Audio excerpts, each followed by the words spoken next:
Okay, here we go. Ding, let's do this. So now it's all going to freeze on me, isn't it? Now it's all going to goddamn freeze on me. There we go.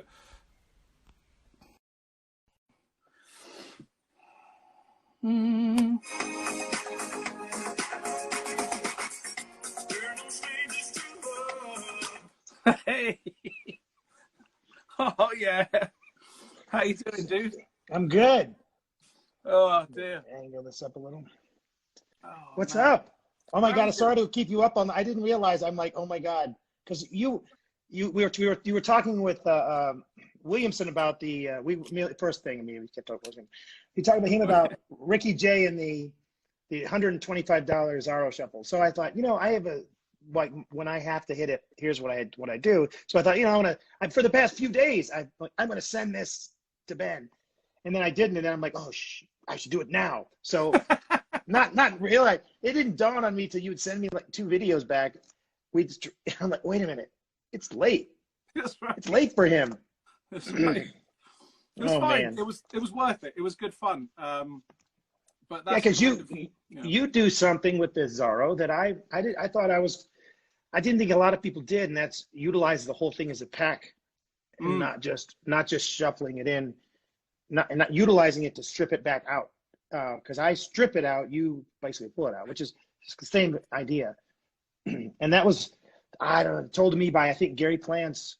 He doesn't remember because I asked him whose it was, that idea of doing a push through as a Zorro at the same time. And that he couldn't remember. He didn't remember whose it was. He didn't even remember telling it to me, but I was pretty sure he was the one that said, hey, you can combine these 2 moves. This was in the 80s. And I kind of fiddled with that forever. Ever since. It's one of those weird things, isn't it, with those moves, which is looking at them going, where is it being overworked?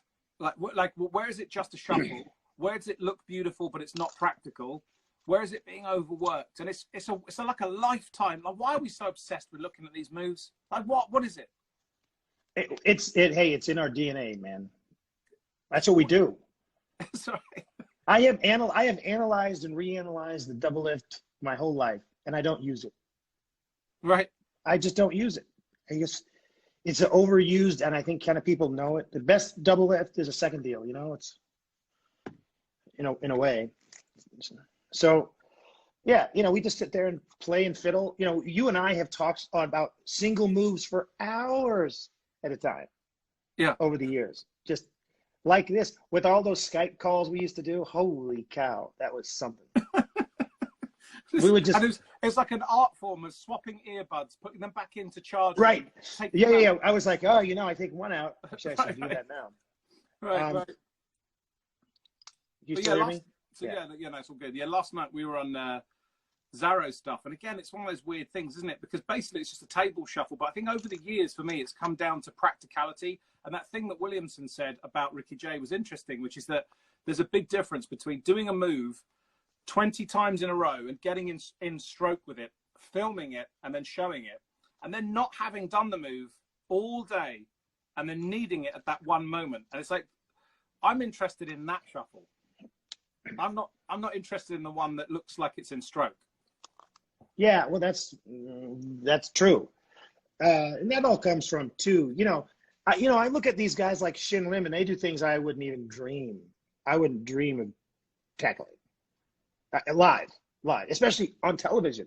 Like I just bow down sometimes when I see some of the skill level these guys are doing, and doing it. Like that's it takes lots and lots of balls to do that on national television. Like, also, that's the other thing, because you have to deal with adrenaline. Oh yeah, and nerves if you have them. Some people don't get nerves, but some people don't get nerves, but they get nervous on television. Some people don't get nervous talking in a lecture, but they don't like to do this. Right. Some people can do this, but they can't lecture.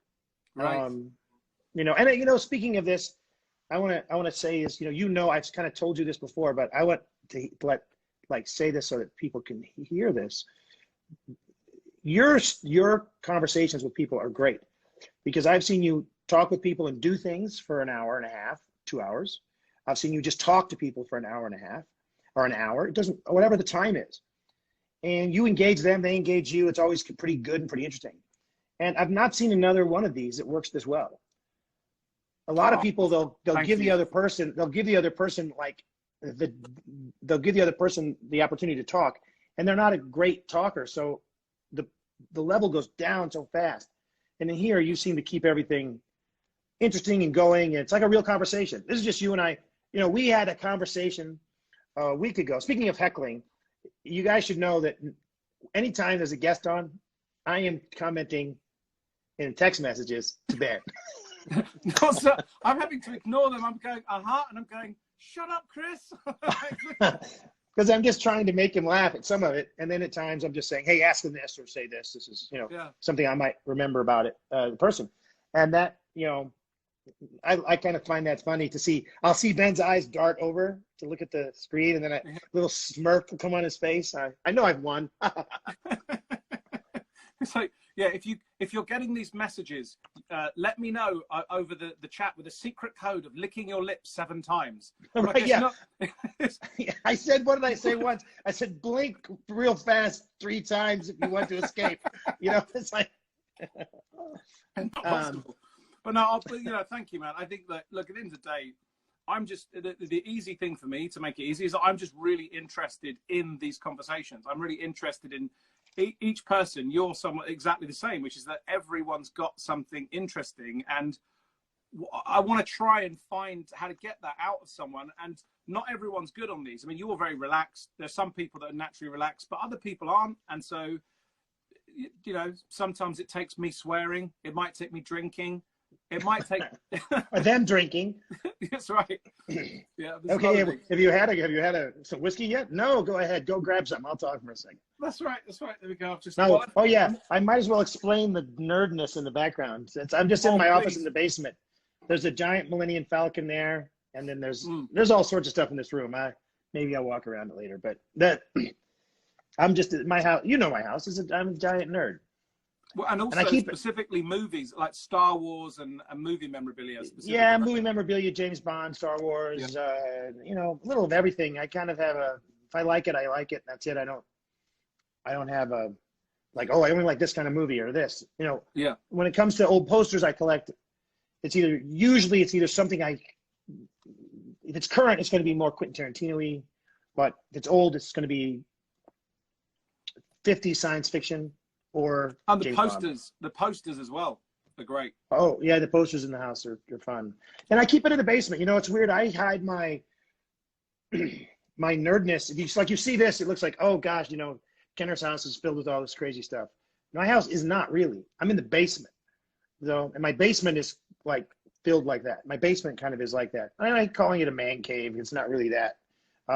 It's a pretty practical space, but at the same time, you walk into the house, it's not a lot of stuff. There's no magic anywhere in my house, actually, at all, hardly.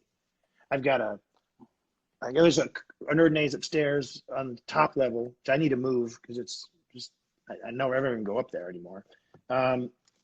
So I don't have a lot of magic out. I'm not that guy that goes, hey, I'm do magic here. Plastered everywhere so everybody knows. That's what I remember when Rune first came around my house. He said to me, where's your magic stuff? Because I can't tell you do magic. I'm like, no, not at all. It's like in my office, it's festooned with it because it's just books and all kinds of stuff they have, but you can't really tell my house at all. There's nothing really up. There's tiny hints that only I would recognize, but that's it. Anyway, enough of that. But I was going to quickly say, you're talking about your memorabilia and stuff. You told me a really cool story once about a practical joke that was had between Indiana Jones idol. Yeah. So I had this Indiana Jones Raiders of the Lost Ark idol, and it's sitting on a shelf in my old house. And on that shelf, I had a lot of other movie memorabilia that I had. That was all not all real. It's just about stuff I like. I'm not sitting here. So I have quite a few real things, and obviously, things that are just stuff. So I go and I'm showing, and I think it was one of the Bucks, actually. They hadn't been over in a while, and I said, hey, I just put these giant shelves up, because it was a big wall with just shelves everywhere. And I said, look, I've got a couple of things on here, and I'm just pointing them out, and I said, this is from here, and this is from this, and oh my gosh, look at this, and this is, and I point to where the idol was, and there's a freaking bag of sand. And I look at it and I go, and this is a bag of sand. So at first I kind of laugh, and then I realize, okay, somebody's taking the idol, replaced with a bag of sand. That's hysterical. Also, because those of you who haven't seen the movie, Indiana Jones in the movie takes the idol and carefully replaces it with a bag of sand. With a bag of sand, right. In Raiders of the Lost Ark, everybody's probably seen that scene at least, where he takes the idol and puts the sand, and then the whole thing goes to crap. So it was Jason England. So Jason England did this. Someone just asked if shows will resume in Vegas. Yeah, they will resume in Vegas. I just don't know when Vegas will resume in Vegas. Yeah. So Jason has done that. Jason did this. Jason England. And by the way, I had to get a new idol because I've not gotten it back. Right. I never get it back, which is fine. I kind of enjoy that part of the story too. And the thing with Jason is someday he's going to go out to get into his car, and there's going to be a giant bag of sand there. Right. And I'm going to guarantee you, I'm going to make sure it is when he has to go somewhere. Right. It's not going to be when he's going out to get groceries. It's going to be when he's going to meet Steve Forty and the ghost of Vernon. It's going to be something like that. It's not going to be, some simple thing. No, you've got to scale it up. You've got to scale it up. It was funny to play, but if you're going to play, you've got to expect the return game. Oh, yeah. I mean, I will literally have a bag. I'll probably put, foam peanuts in it, but I'll do it. Right. There is no doubt in my mind. His wife, Joy, will give me the keys very happily, give me the keys to a extra set of Right, keys. sure. She will be excited to do that. I can guarantee it. So let's, should we let me show you this, Chris. This is one of the things I was working on yesterday. Can you see that okay? Yes. So this was that, when we're talking about that Zarro thing, for those that don't know, this is the thing that I like to do is set up these kind of conditioning cuts that basically mimic that strip out, that don't do anything. The center strip out, like a stripping out from the center? No, I'm just literally cycling. Oh, the strip out you're going to do. Right. But this to me is the most important part of the Zarro or of that shuffle, even though it doesn't do anything, because it conditions the removal later. So it's like, I do this, which does nothing. So then when we go in and do whatever we want, now when I come out, it's that same action. You know what I mean? I could do a slightly better angle on this. That's what I like about it, just because I could do that on any surface. But explain what you're doing, because here, what's great is, I don't know if you can see this. I need to go forward or backwards, I guess. Because you're pulling them out. So I do the opposite. You're pulling the cards out. Yeah. I push it in, and then I strip the block out. Yeah. So for me, what we were talking about last night was the idea of treating the block as a block and not as just shoving it in there to be the shuffle. So I approach it, if I just wanted to shove it in there to be a shuffle and do a false shuffle, I'd strip the center out so that I've got a break here. And I would just do the Zarro and I'm done.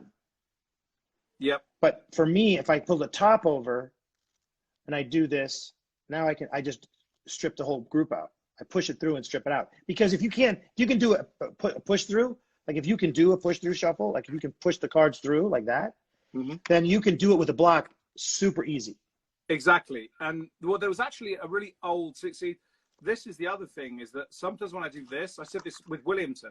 So right now, when I push in, these aren't woven together. Oh, right. They're not. So, go ahead. So yeah, but so as a result, what it means is that there's no friction whatsoever. And not only can you get it smoother, but even if you do budge up, so let's say you shuffle like this and one card does somehow get mushed in. You strip them out. When they come out, it doesn't matter. So there's no chance of it going wrong.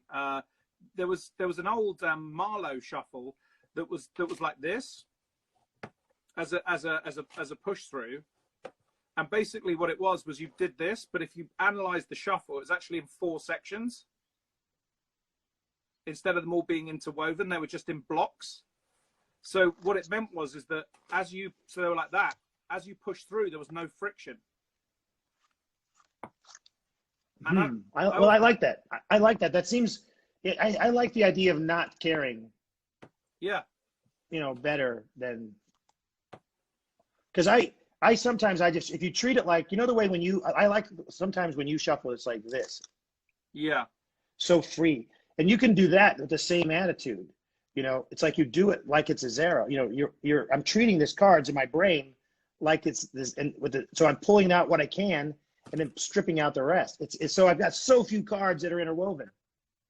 Oh, I don't think I ever showed you that. I might have showed you this stuff years ago, but it's like, so you do this here. So this is one. Right, that's fully false. This one cuts them. Okay. This one is great because you see everything go, and then you can either do a cut and everything's okay, or you can do this. Gather all this up, and then do it again. Do you remember showing me this? I don't do it, but this thing. Yes. I mean, I love that. It's a fascinating idea. It's fake. It's completely fake. Well, there's a number of them. So there's this one, which is like this, where the block goes on top. There's one where it goes under one, and then there's one where you fake the whole lot. Yeah, which is the way I kind of like it, because I can't screw it up, and I just go up. Yes. Because I don't ever look at my hands when I do anything. I try not to. Which gets to the that zero I showed you. The first one I sent you last night was me trying to say what I did if I had him hit it. Yes. And when I'm doing it normal, I actually, they're close like this, so that everything is tight. That's the zero tight. But if I have to hit it and I'm not looking at it at all, I bring this packet back like that. So I don't shuffle together. I shuffle in the corner. So I'll come back and I'll shuffle, and I'm not even shuffling into the corner. So I'm shuffling that one straight down at the same time that I'm pulling that back. And now these just get set right there. They're out. The cards are out. So I can't miss it. And I go really far forward like that. And it's not pretty. It doesn't look as good as the other shuffle. But if I'm not paying attention and I'm just doing this, I'm not missing that. Yeah. I think. I watch a lot of every Zara, and I don't understand how people end up doing whatever this is. I see a lot of that, but it's just the other tip that I used to do, and I don't do it as much. It's the slightest amount that it's done. I lift both packets up when I push them together, a little tiniest bit. Mm-hmm. I don't keep this one dead on the ground. So I'll lift them both up just a little bit.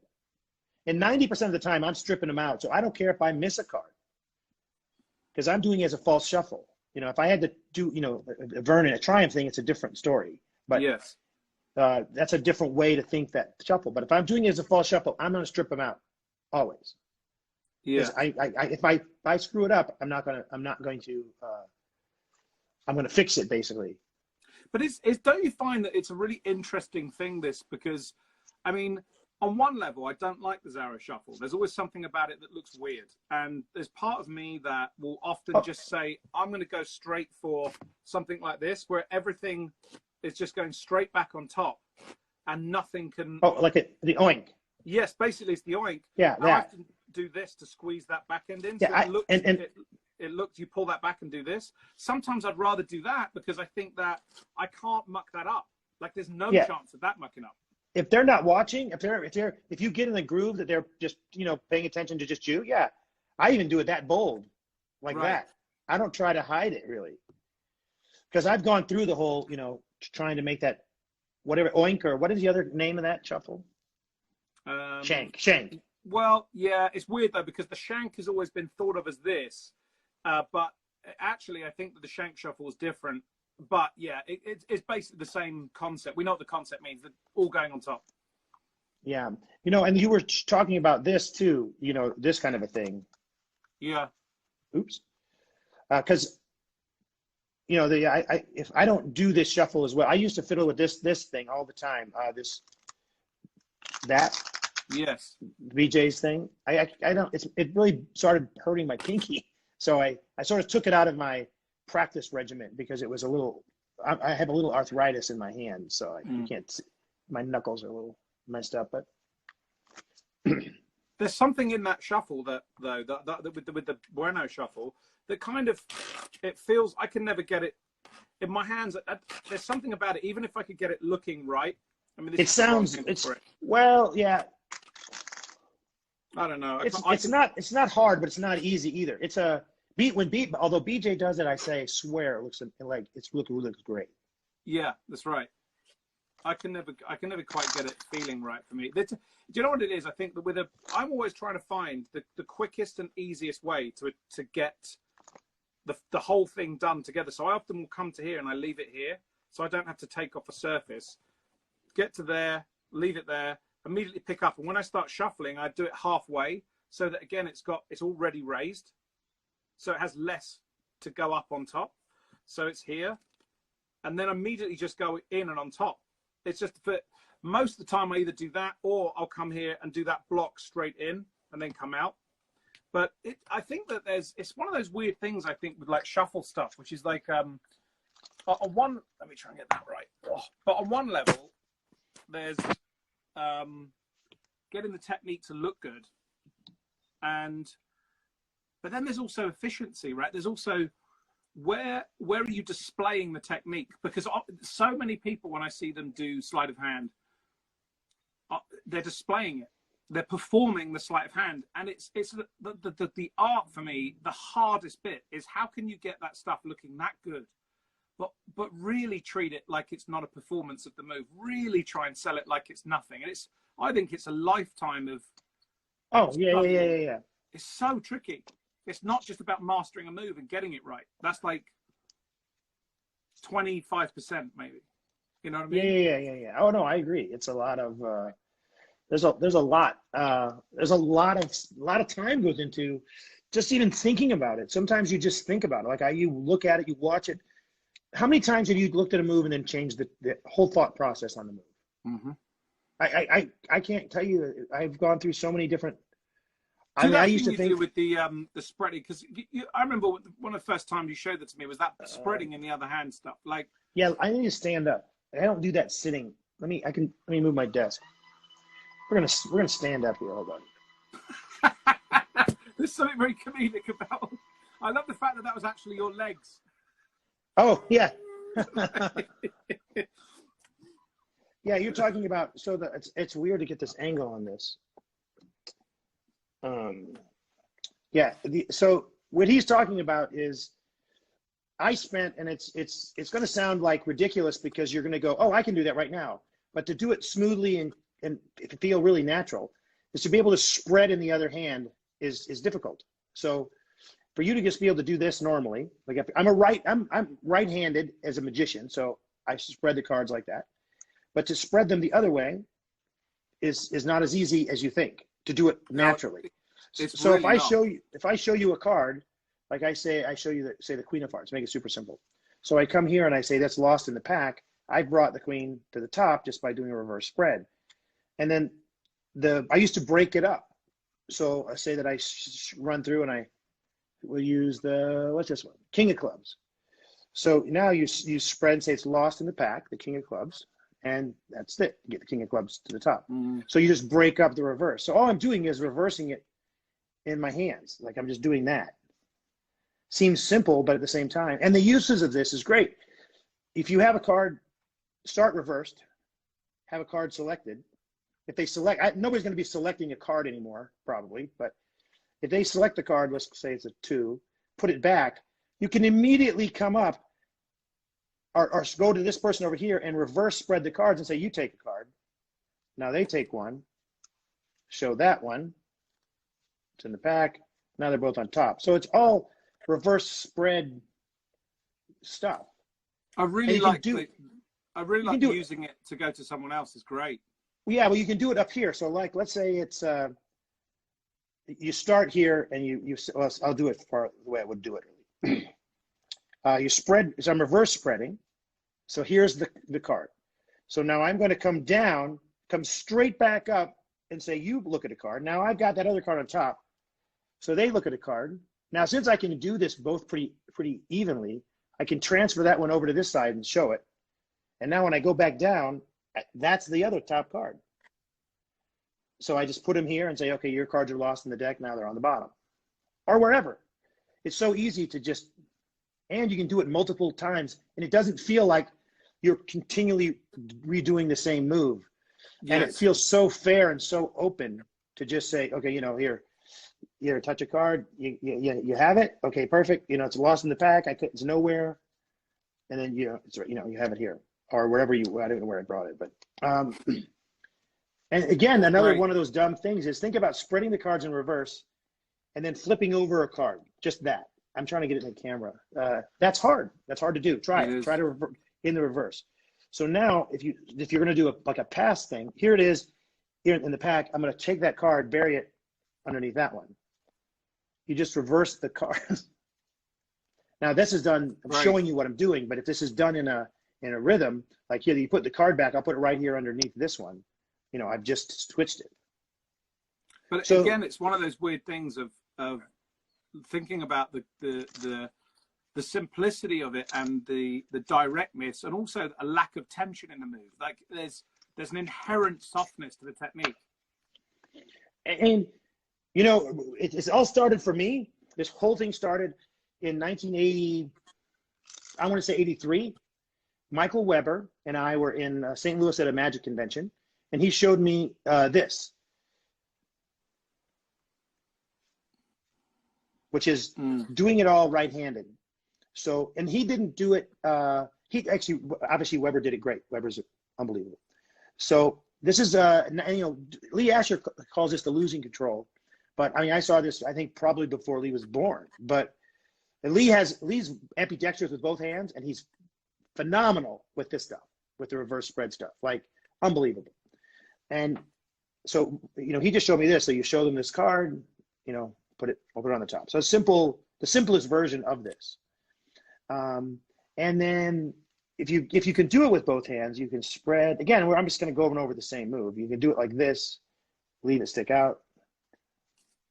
I don't know. It's all relative. It's all reverse. If you can do this reverse spread and you can naturally hold it, like again, the difficulty of a lot of it is going from this spread just to this hand. It just if you don't do it all the time, it feels super awkward. You get that idea. It's like a super awkward feeling thing. Well, that's actually one of the things that I remember thinking about a lot, which was that was in doing that, how can I get the deck naturally into the other hand? So one way is this way, whereby if you've got a reason to hold out the fingertips as you gesture, coming back and moving means you don't have any of this stuff going on. The other thing was you can do it with a fan, and as you close up, you hold it in that. So you execute the fan, and as you close up, it goes back into that hand. So my thought on all of that was really more that being natural, not natural, but if you repeatedly just take the deck and you go from here, you can put it from here in a spread to that hand. Yeah, I can do that all day long, and no one will notice that I just put the cards in the other hand.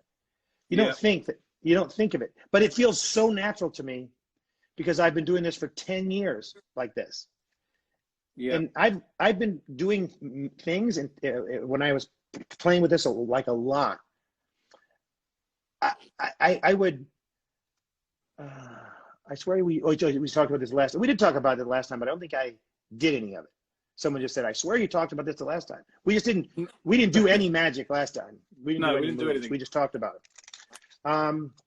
So yeah, the reverse spread to me is like the key to. I don't know, man. That's a key to controls for me. Well, I don't do anything else. I think that there are these things that come into this category of like what I would call like impressionistic controls, where you're kind of creating an impression. So I'm not going to do this justice now, but I'll try. So if we were to do, because I'm going to have to basically do all of it like this. Right. Which is hard. I'm trying to find the right position. Right. I'm trying to find the right way to do it. So in this case, so name a card, Chris. Ten of spades. Okay.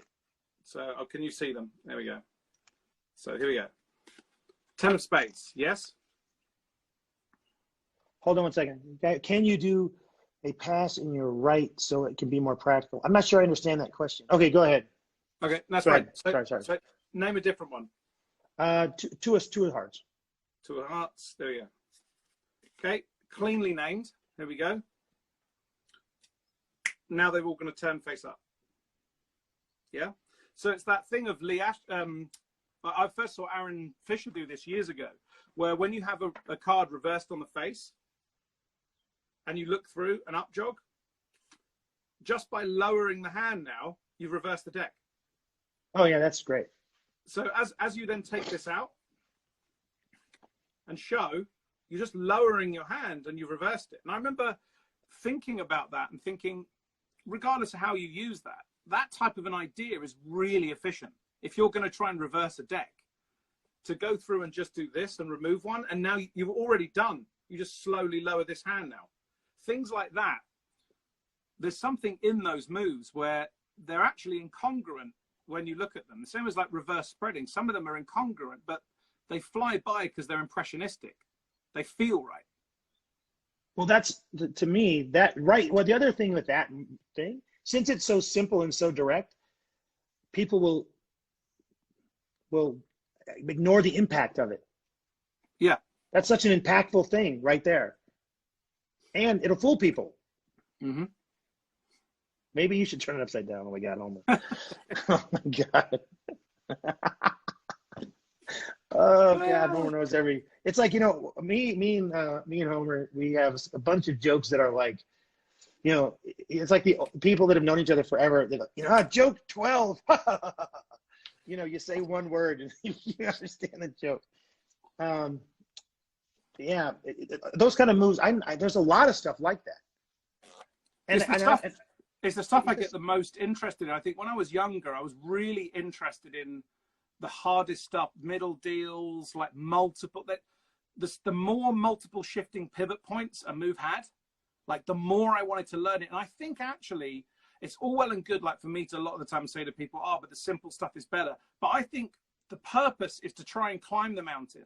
The purpose is to try and do those moves and see what you can do with them. And then when you get to that point, you can then reassess and realize that a lot of the time, this other really simple stuff has a beauty that the complex stuff doesn't always have. Like it's normally brute. It's like a strong arm version of doing something, and it doesn't have the subtlety. Yeah, it's that people are afraid. I think sometimes people are afraid to do the simplicity instead of the complicated. Like if you just walk out, and some of the greatest things you've ever shown me were like the most direct tricks. Here, you have one, I have one. They changed places. You picked it, you shuffled it, I found it. They're more baffling than any of these like complicated. Here's two kings, and they'll put them here, and one on the top, one on the bottom. Now they come halfway through the day. It's just too much. The simplicity of those things, the beauty in that is, it's great. The problem is, it's so great, people don't. It's not. There's just they want more. I don't know why. Well, I think it's a very a different process. To me, I find them much harder. I find it so much more challenging to try and find a way to do something that direct in a way that is beautiful and makes sense. To me, it's so much easier to have an overworked, multi-phased sequence of changes and pivots where I just combine moves together. Well, that's part of that. I don't mean to interrupt you, but I think part of that is the fact that if you're doing the simplicity idea, you're basically, whatever method you're using, you're boiling down to that's got to fool them. Yes. So you're not doing a thing where there's a bunch of stuff to watch versus the idea of, oh my God, how did that work? Like, I shuffle them. And I've always said this, and I know it's, if any point you can give the cards to somebody to shuffle, let them do it. Do you know what? That's honest to God why almost all memorized deck stuff disappeared from my repertoire, why deck switching stuff and even full shuffles to some extent. Top Stock started making more of an appearance because I would palm, hand out to be shuffled, re-add, but I just found I just always needed the cards to be shuffled. I just felt that the moment I did that, truly shuffled, everything became different in their mind. I agree. And I don't know if anybody there knows me at all. They know I don't do mem deck. I don't care about a mem deck. I think they're great. I'm not saying that they don't do them or that they're not good. It's not good magic. It's incredible. But I cannot rely on that. I won't rely on that. I want to be able to. I like meat and potatoes-y kind of. Here's the cards. Yeah. Here's the thing. You take and shuffle them first, hand them back. Okay, now let's go. That's to me. Yeah. And I'll tell you what. Everybody loves Tamarez, and Tamarez does one thing. I mean, obviously, he does a bunch of great things. He does one thing that it's just absolutely brilliant. And that is, shuffle, shuffle, shuffle, next card. He doesn't care. He's going to switch it, do a mem deck. But the effect is brilliant. Here's a deck, shuffle it, give it back. Any card, doesn't matter, however his selection process is. They really take whatever. And then he just takes that deck, does a deck switch, and he does mem deck stuff to find them. But everything is just brilliant because that's what he does. But that idea, when I watched that, just the thought of, it's just so simple. And I have fiddled with that idea with a regular deck or a mildly gaffed deck. I mean, by mildly gaffed, I mean, if I had a one-way deck on the faces or something to give me a tiny advantage, because I don't necessarily like that because that means I pick deck. There's 7 or 8 decks sitting around me. I'm always fiddling with a different deck, and I don't like that being pigeonholed into having to have a mem deck, having to put them in order. And I know people do it so fast and it's so easy. And I watch Blaine's daughter do that stuff, and it's like, oh man, it's just so great. It's just so great, and it's so disarming to see a kid do it. It's just holy. I just think what's really interesting to me is that I often see amongst different communities, I think I've said this before, there's like, you have the young kids, we might have talked about it before, that idea of the young kids are doing one thing and the older guys say that's rubbish and the young kids say you don't know, and then you've got the guys that do mem deck stuff and the other people that don't, and it's like constantly these like fights. And I think that, to me, I look at it like music, like you've got different bands and different styles, and it's not that anything's better, but I think that each can learn from other things. So I'm the same as you. You said it, a meat and potatoes type of thing. It's like, I love a normal deck, genuinely shuffled. I like to just use like really direct methodology, passes, or not even passes sometimes, but just almost the non-appearance of sleight of hand, which means I really have to think about the effect and the directness. The more I strip out, the fewer places I've got to hide. I like to constantly focus towards that. But at the same time, I'll still watch mem deck stuff. I'll still watch other things. And occasionally there'll be like something that comes from one of those other things that I'll go, oh, that's good. Or that's good. But for whatever reason, I think part of the reason that you and I have talked about this stuff for so many years, which is that I love the absolute directness of something with all the shit taken out of it. And I don't know why. I'm not sure. People often say to me, what are you working on? And I think if I told you, you'd think it was nothing, because I'm trying to work on something that seems so obvious. It's almost in Royal Road, page 1. And it's... Well, an example of that with you, to me, is the coin thing that you do where it goes from this hand to this hand, this one. Okay, so it's if you describe that to someone, you could describe it to them on the phone where they could do some sort of bad version of it. But the simplicity and the subtlety and all of the things that make you are in that. And there is nothing more to it than it goes from here to here once, over.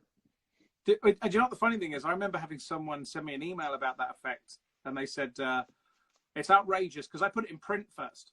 And that type of stuff, a lot of my stuff like that, it won't translate as well in print because of the nature of it. He sent me an email and he said, I can't believe you have the audacity to put this in print. You basically put in print, you put a coin in one hand and it appears in the other. He said, that's like the oldest effect in all of magic. And how could you possibly... Anyway, about 2 years later, I put it on film, and the same guy sent me an email back and said, I really apologize. He said, because I watched you do it on film and it fooled me badly.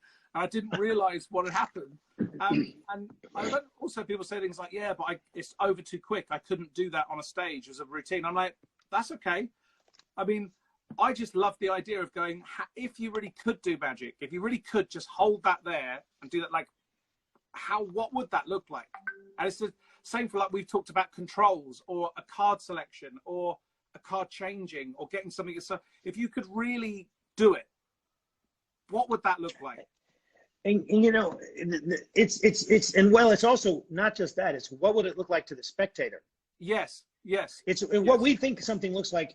I for years did stuff, and I thought it was great, and then I started doing it for people, and I realized it's not that great. You know, it's not a bad thing, but it didn't have impact that, you know, I've always loved this argument, and then the answer is just the simplicity. You would go, when I worked at a place, Illusions restaurant, you'd have guys there that were doing hardcore sleight of hand and trying to just, you know, do it artfully. And then you'd have guys. Joe, sorry, I've just been heckled from the wings. And I thought to myself, well, for fuck's sake, Chris, not now. And then I'm like, oh no, you're there. Don't worry, I would heckle myself. Sorry. Yeah, go ahead. No, so you'd have a person that would do every trick was a closer. They would do a card on forehead, card to wallet, ring flight. You know, yes, that project is still on. I'm going to do it at some point. Yeah, sooner than later. They would do these closer tricks, and you're competing against that. So it's hard when the audience perceives it as the guy walked over, borrowed my ring, it appeared on his keychain. It vanished. So in there, and you think about the vanishes, no matter how bad they do it, they see it, and now both hands are empty. And so if they don't have the concept of a reel and this whole thing, it's mind blowing. Just that. Now it appears on their ring, on their key case. Now you go up and you do a card trick that's, I don't know doesn't matter almost how great it is. Really hard to compete. So I had to figure that out. Like, you really had to go, okay, where am I going to find my balance of what's really strong and what's really this? And then I ended up kind of realizing I had something they didn't have. And I don't mean this to be mean or rude or anything, but I could be entertaining. I could be funny. And that's, you can't buy that. You can take jokes that work always. You can take inherently funny effects, but you can't buy somebody with a personality. You can't do it. So I kind of just built that up. That's why I ended up doing more stand-up in the end. At the end, you know, I would rather stand up in front of a crowd than I would rather do close-up any day of the week. Any day. It's a different feeling that you get. It's a completely different feeling. And you also, it's a similar control idea with the audience. But, you know, and as I got to do it more, I didn't even want to do magic. I would rather talk about a subject and be engaging. Like, if you can go out and you can talk about a subject and be engaging for an amount of time, you know, however long it is, that's more important of a skill than being able to do this trick. I've always said this, and this is this is just a thing to think about. When you see a person you've never heard of, you can't use, you know, like back when Lance, David, all these, you can't use famous people in the eyes of because they're wanting to see the performer. But when you see and this is what goes to this is what I think is a problem, gets in people's heads. You see an illusionist, and they would go out on stage, and they wouldn't go out on stage. There'd be a big box. There'd be a light in the box. Music plays, and the shadow appears, and door opens up, and they're there. They're applauding for that trick. They're not applauding for you. They're applauding for the effect that you just did. They're not applauding for you as an individual.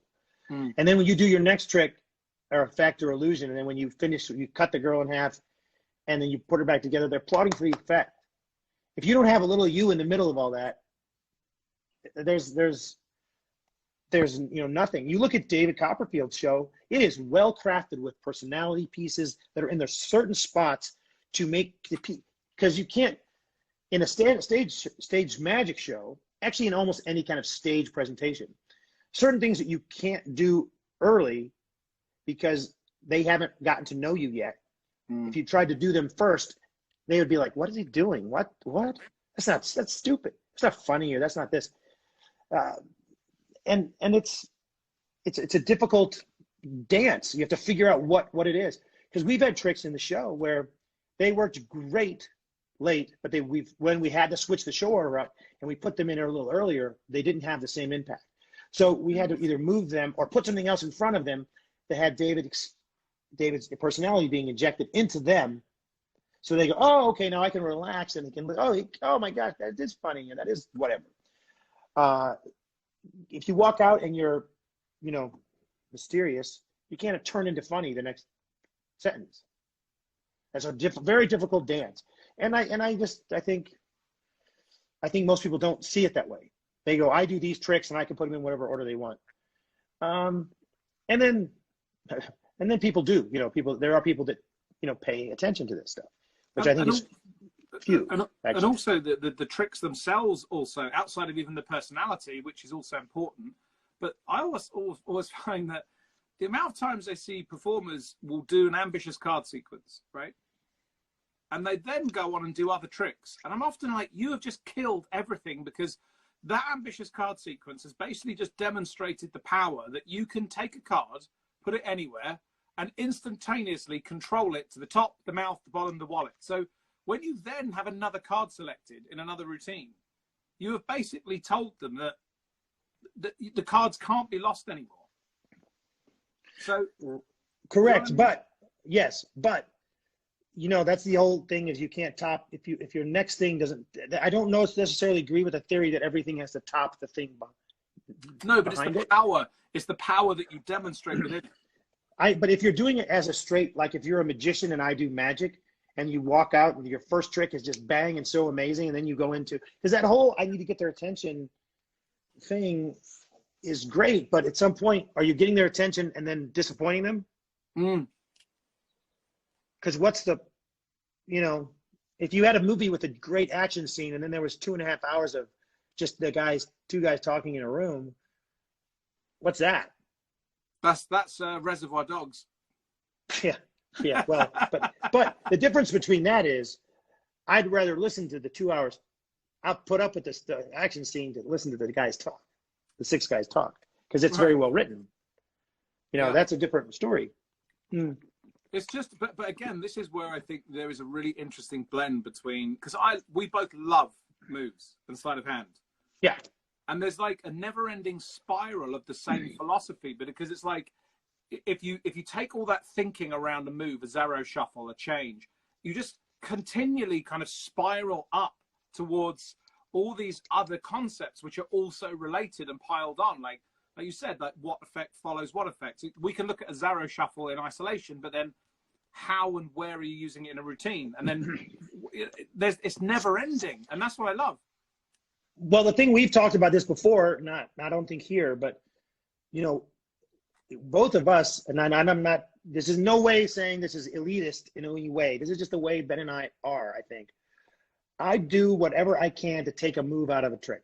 If you show me, you've showed me something with a palm in it that I loved, and I practice palms all the time.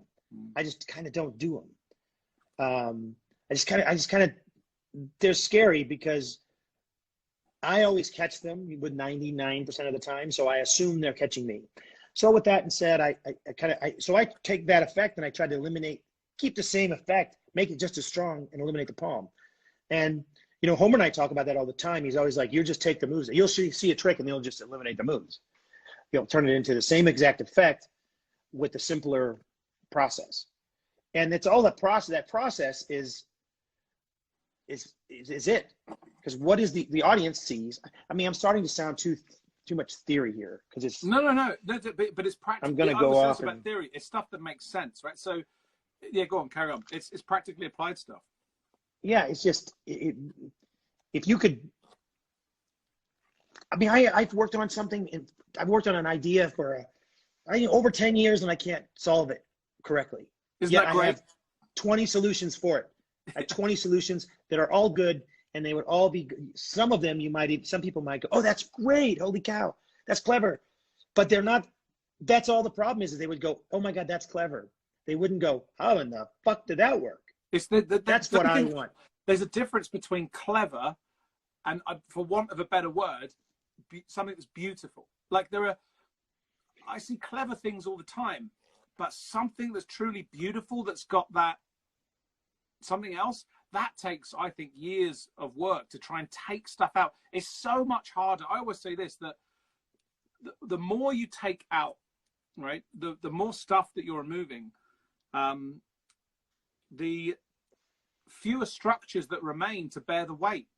You've got, if you're pulling all this, like a building, if you take all the walls out, the walls that remain are bearing far more weight on them. And so the things that remain have to be that much more robust. They have to be that much more capable of dealing with that stuff. So it's a very tricky process to take. That's why I like looking at minimalism in things like architecture and design, because when you look at someone that takes all the bells and whistles out of something in art, and yet they've somehow got something beautiful, you're like, that's really interesting to me, like really interesting. There's Danny's on here. Danny Garcia's here, and Danny's a guy to me that takes a lot of stuff out. I've seen him really yank the crap out of him effect. Like he'll take this thing that's complicated, that's been around, and then he'll show it to you, and you're like, well, why didn't anyone think of that before? He's one of the one guys that I've said that statement a lot. Now, how can it's like he'll show me something that it's a version. I don't minimalize it to say it's a version of something that's been out there, because that's too small of a thing. He'll take a great idea that's been there for a long time and go, well, this is great, but somebody missed the boat, and this is what it should have. This is a great answer, and it's like, holy shit. And he's done that so many times to me, and he's one of the guys I'll call if I have a problem with something and say, hey, how would you solve this problem? And he'll think about it or text me, or he'll have great thoughts. And don't you find that those answers, is this when you get into the weird thing about semantics with what's clever and what's beautiful? Because often clever ideas are ideas that you end up going, okay, that's really complicated and clever and it's brilliant. But I remember Steve Jobs, I think, said this, that the sign of a great idea, a truly beautiful idea, is when someone looks at it and just says, of course. It's almost so obvious that, like you said, how can no one have thought about it? Or you say someone must have thought of that before, because it seems so obvious. But those are often the most beautiful ideas, because it turns out no one has. And it's like, there's something about that that's amazing. What we're going to do, by the way, is we'll cut this now, because Instagram cuts on an hour, obviously. As you know. Okay. So we'll quickly cut it before it cuts mid-speech, and then we'll just jump back in. Okay. I'll do that now. Great. Okay, bye.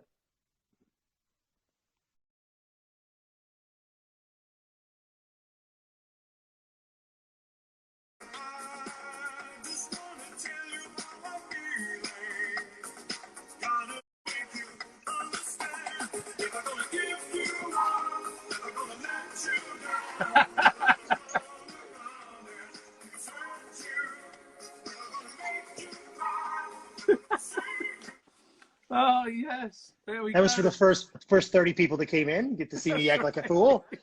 Oh Lord.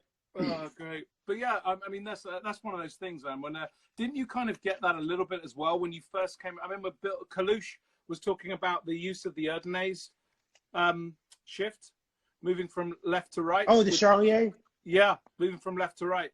Yeah. Yeah, that unbelievable. Like how all these years and now that's the what?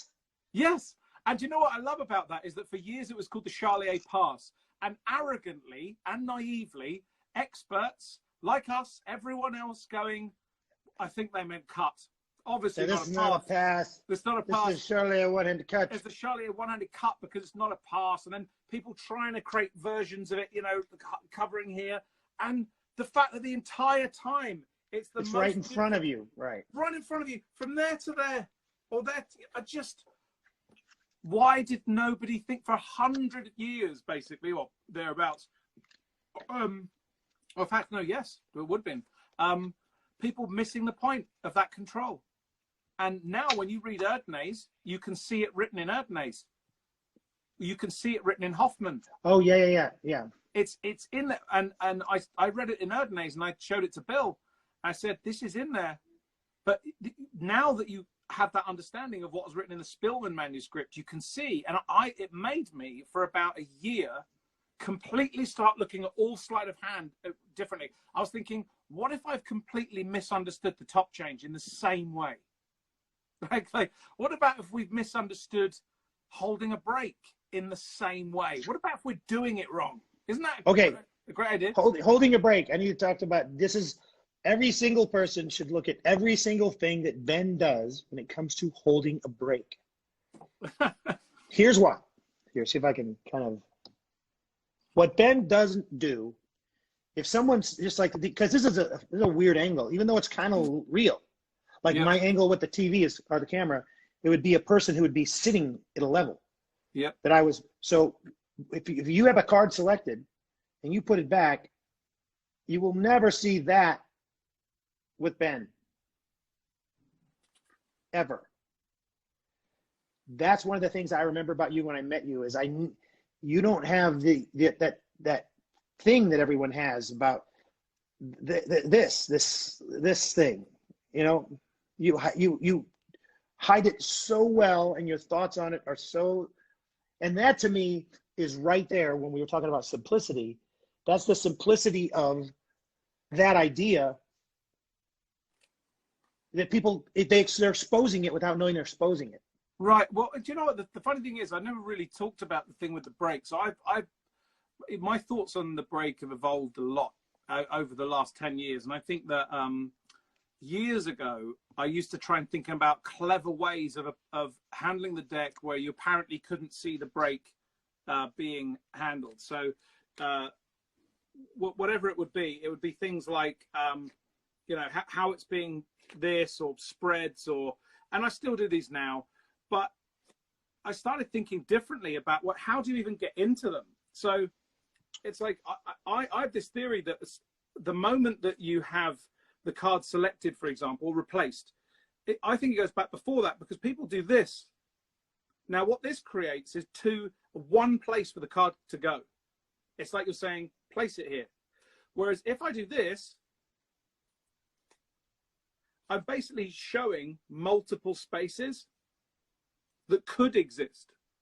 So instead of saying, bang, 2 sections, place it in the middle, place it in this section, by saying, look, just place your cards in this point here, you've created this idea of multiple spaces where it could have been. And I was thinking, it's about like slowly, incrementally reducing their vigilance about the brake, so that by the time it actually goes back, once they go back, it was like I realized that the moment I touch here, I have to take this hand away, because it's the removal of this hand which makes everything else better. So what most of the time when people have the brake, it's like from here, everything's being like controlled. So it's like, I have to basically have this. The second I'm here, I have to come off. Now I can come straight back and square up, but there has to be that second where this hand comes off. That tiny little second just makes it no longer feel like a brake is being held. It's like, yeah, well, I agree with everything you ever would say on this. I would be like, I'm just doing this because I never see it. So that means whatever thought process that you're doing is works. And my thing is what I don't like to do is I don't like to hold a brake at all. So if I do have, no matter how I do it, I would rather do this. Set the card. I mean, I'm like I said, I'm this meat and potatoes. I still have the brake. You know, it's just a jog in the back, but it's tiny. Yep. This looks so, you know, this to me is more natural, you know, in any way than me doing anything where I'm trying to hold the cards in my hand like this. I'm always open. If I can be open with the cards on my hand like this, I will be. Brother John Hammond used to do this. I don't do this, so I'll just show you what it is. But Brother John Hammond used to just sit and do this all the time. He would turn over, and he hated breaks like this. When he did a double lift, he would just basically turn over the 2 cards, but he would always lay them on the deck flat. He never did any of this Altman trap, this stuff, none of that. And when he turned them over, he would just turn them back over. It's that simple, because usually it's easier to get the break. Yep. And a lot of times he'd push over, I'll try to get it bad. He'd almost turn over like that. Yep. And he just did it so fast that you didn't notice it, because he just did it so natural. So he would do this test. He would turn over one card, turn over two cards, and then turn over or do a second deal, but a turnover second deal. Yep. And repeatedly. So then he would do three, do it, set it down, do the double, set it down, do the second, set it down. And I don't, I'm watching the camera, not my hand, so I'm probably screwing this all up. But you get the idea of, he got the rhythm of each one. Yeah. Then he'd do every other one. He'd do two, then 4 in a row, 3 in a row, 2 in a row. He would just keep repeating different things. And that's and Brother John was, I was lucky in St. Louis. I lived really close to Brother John Hammond, so I could go visit him. So Brother John was a good influence for me, because he was he really natural. He hated moves. He had some really complicated tricks, but he hated moves. And he was kind of like in that era of gimmick cards. There were a lot of gimmicks at the time, but subtle gimmicks, like and like super direct gimmicks. But he was he was amazing. I can remember going over there and him talking to him about coin magic. I don't have any coins near me, but he would tell me to hold the coin so you can see the most amount of the coin. Now, I was a kid. That's obviously obvious. But this is hand cream. But he was the first person to say, hold it like that. I'm holding it like this, because I can easily get it into my finger palm that way, as opposed to way out here. The idea of finger palming, and it just stuff like that has stuck with me forever, because it's right. It's truth. It's the correct thing. And he really would say simplicity, simplicity, simplicity. Why is that so complicated? Why did the coin in this hand and one goes to the purse and then it comes back to the hand and turns copper? That's just 1970s. I just described the 1970s coin magic. And card magic. It's the same. Well, who was talking about? Was it? Guy was great yesterday, by the way. The guy was great. I knew who I missed. I was so bummed out, because I love Billy Kidd. She's so great. She's just a sweetheart. She's so nice, and she's smart, and everything. She's a lot of great things about her. Yeah. So she came on. I logged in at 12:05 or whatever. She pops on. Here's Billy, and I get a phone call that I couldn't not take. And I get off the phone call. It took forever. And I'm like, you were done. I was like, oh. Yeah, she's awesome. Also, she's worked so goddamn hard constantly. Oh yeah. She never stops working. I don't even mean like professionally, like with bookings, which she does. But I mean, if she's got 3 days off because she hasn't got bookings, she just goes onto the street and does shows. Yeah, because she can, and that's an art. Amazing. And she's smart too. Yes, she is. That's an art that I couldn't do. Like I never even tried it, to go out on the street. Never even tried it. Not my thing. It scares me. It's just not my thing. And and I love watching it. When I see some great stuff, man. It's awesome. And it's just a venue I am not comfortable in. And that's I wish some people that do street magic could admit that they weren't comfortable in it either. I've seen some people, and there's guys here in Vegas. I'm in Vegas, so I see a lot of street performers, and some of them are really great, like fantastic. And then some of them are just, I hate to say, I can't judge them, to be honest, because how can I judge that? Because I don't really know what it's like to stand there and make sure a crowd comes. Because when you hear people say, oh, I do this and this to get a crowd, and this to get a crowd. I hear it sometimes, and I think, well, Can I talk about photography? I love photography. I had Oh, tons of don't. We'll both photography. we'll get lost for Yeah, hours. yeah. Because Well, you know I what? could do it too. Sometime we'll do a non-scheduled one where Yes. Ben and I talk about photography because we both. Don't. I want Okay, to talk about I'm going to say photography. one before I get any further. I'm going to say one thing about photography and how it relates. And this is also similar to what we're talking about now about not the busking thing. And I wouldn't. How can I judge it? Because I don't know how to do it. I don't know how to get a crowd. I don't know how to do that. So I can't look at a person and say, I would have done this. That was stupid. Why would he do? Because that's the only thing that works. Maybe I don't know.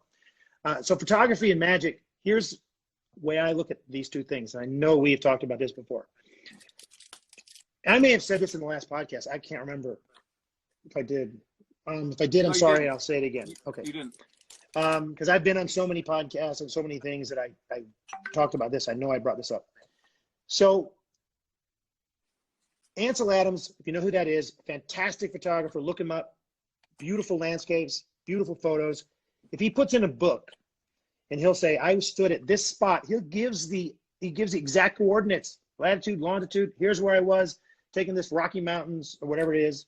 And I stood at this spot and I took it at this time of day. And I took it with this lens and this exposure. Now, if I go there and I take that picture exactly like that, am I a great photographer? Right. That's a very interesting question because now I'll say that a different way. You've got somebody that does a classic effect that's incredible the way they perform it, word for word, and they sold it in a lecture and you can purchase it, whether they sold it or not. Let's say they didn't even sell it. They just described how they did it in a lecture, saying, here, I did it like this because here's why, and they explain why, kind of like Ansel Adams. He says, here's where I took it, here's how I took it, here's the deal. And you're duplicating that guy. And they love you, just like they love the photograph you took. You put it on your wall. Everybody says, holy cow, I did not know you were a photographer. So now I didn't know you were a magician.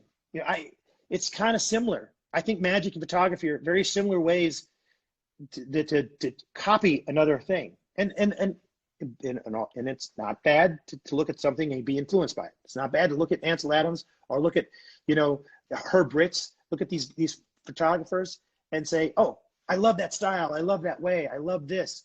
And they learn. I took a look at Homer. Homer takes unbelievable pictures. John Archer. Oh, I love John. I love John's thing. He's one of my favorite people on the planet. I love this guy. Wasn't that talk between John and I good? It was lovely, right? It was great. Oh, it was great. It was great. So if you put this picture on your wall, it's the same kind of thing. What is it? Are you the photographer? It's just a weird.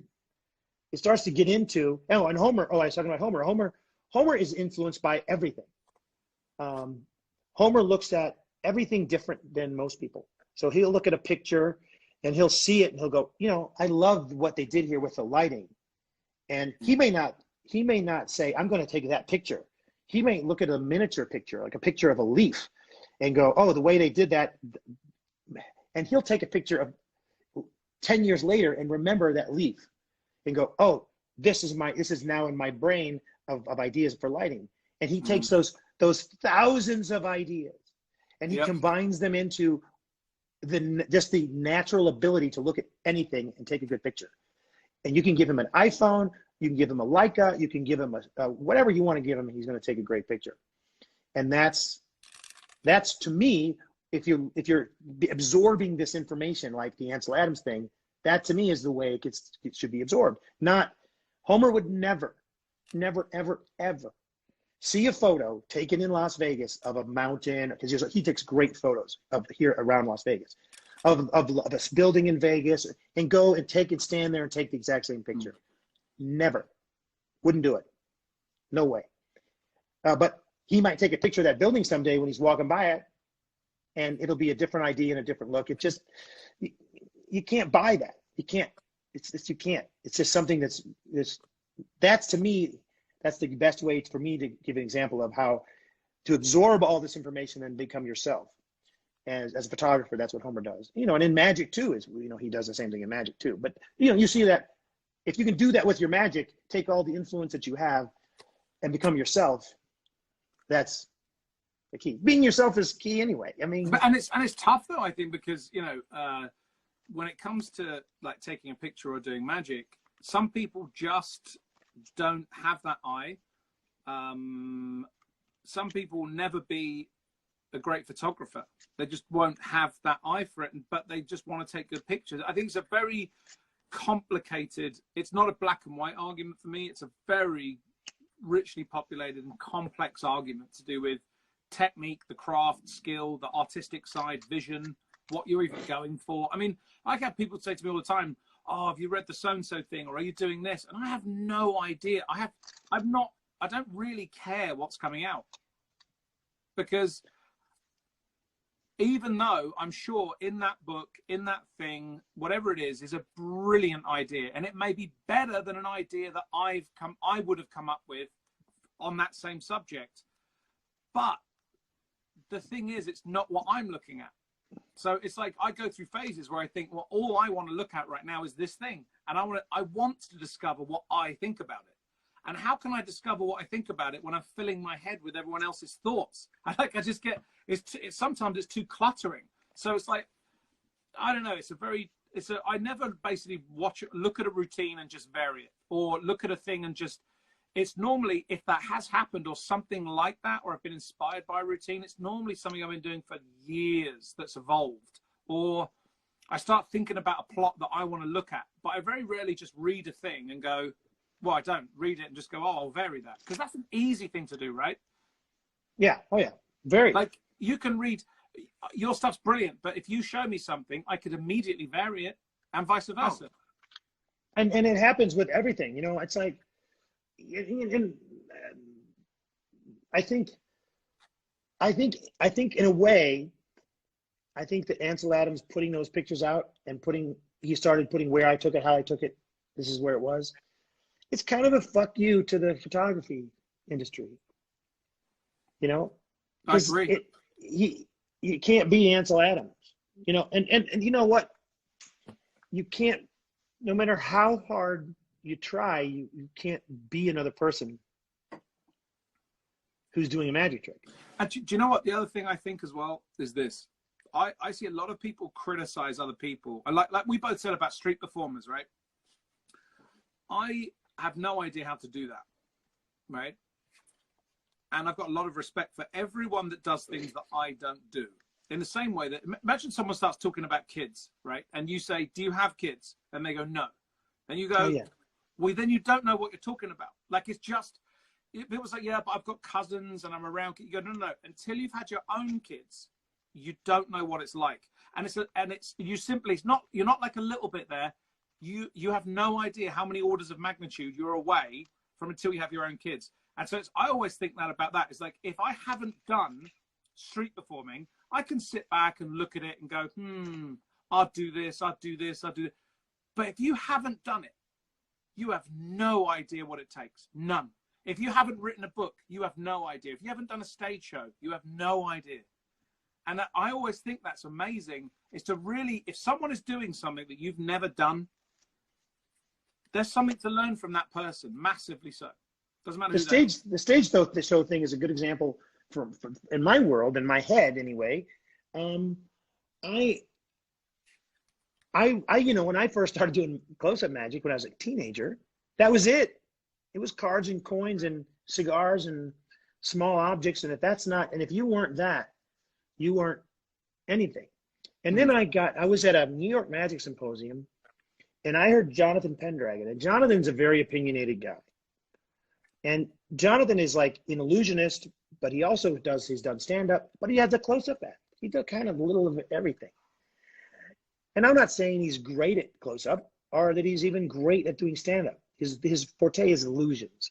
But he started talking about how that was it. This was the pinnacle, and that everyone else was nothing. And he was just yelling and having this argument with some other guys. And I kind of thought, what a kind of a jerk in a way at the time. And then I never forgot this thing. I never forgot this argument that he was having. And then it dawned on me when I went, because I was like at the time, like, oh, close-up magic, skill. You don't have skill. We have skill. We have skill. You don't have skill. You're just standing there going, You're doing a box. You're pulling a scarves out of a thing, and then you might be telling some bad joke. You're gonna show me the clean hand. That's what you're doing. And I was like pissed off. Then I get into performing more, and I realize, there's something to what he's saying in a way, because if you do it, it's an art just to stand on stage. Absolutely. If you stand on stage and you walk around and Stephen Wright can stand there and that's his personality. Hello, how are you? I'm going to tell a joke standing right here. That's his thing. He knows that. He wants that. He focuses every single piece of attention to his mouth almost. He wants to calm the world down, and that's it. And there are guys that naturally walk around and they have and they all know it. They all understand it. They all get, the people that get it, that do it right, understand what they're projecting. And it's such a difficult thing to do. And once you know that, if you apply that into your close-up magic, holy cow, you become that much better. And doing magic on stage made me better at close-up. And then understand and having some sort of skill made me want to be a better performer. It's just like I had all these lucky things going my direction to try. I don't even know I'm not saying it worked, that I'm any good, but it's just, that process is, it's hard to stand on stage. You can sit there and be a close-up guy and say, I've got the skill, but that doesn't mean you can still present the trick well. And if you can, go ahead. It's different. I mean, there's not just standing on the stage. Also, as you know, it's also walking, knowing how, and I don't mean stand up, hold your head up. I mean, being able to walk into that space and own it, being able to take a space of being and being present or whatever it is, finding how to be in that space, how to command it, how to leave it. Like, it's about control, and you've got to turn the entire audience into like almost one mind. Then that's a secret power. So here, I'll give you some homework. No, this is a thing that I've learned from watching TED Talks. They're TED Talks with unbelievable content and a horrible presenter. And there are TED Talks with horrible content with unbelievable presenters. That's how you learn. Yep. Agreed. And then when you find one that has amazing content with a great presenter, it's incredible. So if you can see that, if you can watch those things and go, what is she doing that's great? Why does this woman have me staring at this screen and going, oh my God, there's got to be more, as opposed to, someone just said, believe it yourself and they will believe it too. I don't think that's necessarily true. You have to be able to still perform. Performing is not just believing in yourself. Performing is an art form. I mean, believing I can drive a stick shift better than someone else is not doing it. It's an art. Launching a race car is an art form. Taking a car with 900 horsepower and with a manual transmission and taking it out of a dead stop is an art. Well, there's actual technique. There's actual skill and technique. You might not be able to see it in the same way that you can with dexterity, but there is skill to understand how to use that space. And I think this is one of the things that I love about all these other art forms is that Chris Korn, I tried. I know you couldn't drive. Okay, I have to tell the Chris Korn story. Don't let me forget. Remind me of the Chris Korn story. But I was gonna very quickly say that we talked about Billy doing street shows, and I always hear people like being negative about different audiences, and I always feel like saying, all right, that's great, but have you done that? And one of the classic ones is children's entertainers, right? Kids entertainers, kids magicians. So I don't know anything about, do you know what? I have a funny story about how I did it once, but completely accidentally. I turned up to a very high paying job that I thought was a very classy thing. Turned out I'd been hired to look after their kids in a separate room. And that's a story for another day because it was a nightmare. But anyway, we hired a magician for my son's birthday down here. And his name, I'm going to give him a shout out on here. His name was Jamie Jigsaw. And he is down in Dorset. Find him online or on Instagram. Send him a little message saying that he's been mentioned here. It's Jamie Jigsaw is his name. And I hired him and I just watched in amazement the whole time. I watched how he controlled these kids. There was 30 of them, 40 of them in the room. And I know my son, so I know where his mind is at. And he's mischievous. Right? He's worse than I am.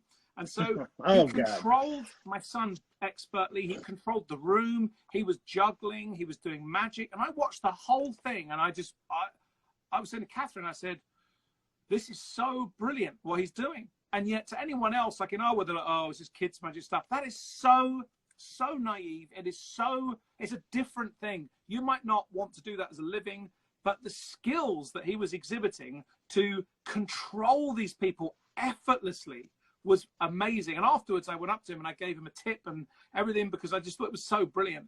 And I always see that a lot of the time when I feel like, oh, man, have you done kids entertainment? No. So you don't know what you're talking about. Have you stood on a stage? No. Have you done street stuff? No. Have you tried comedy magic? No. Like, there are skills at every area that you've not done. There are deep lessons and skills to take from that process, I think.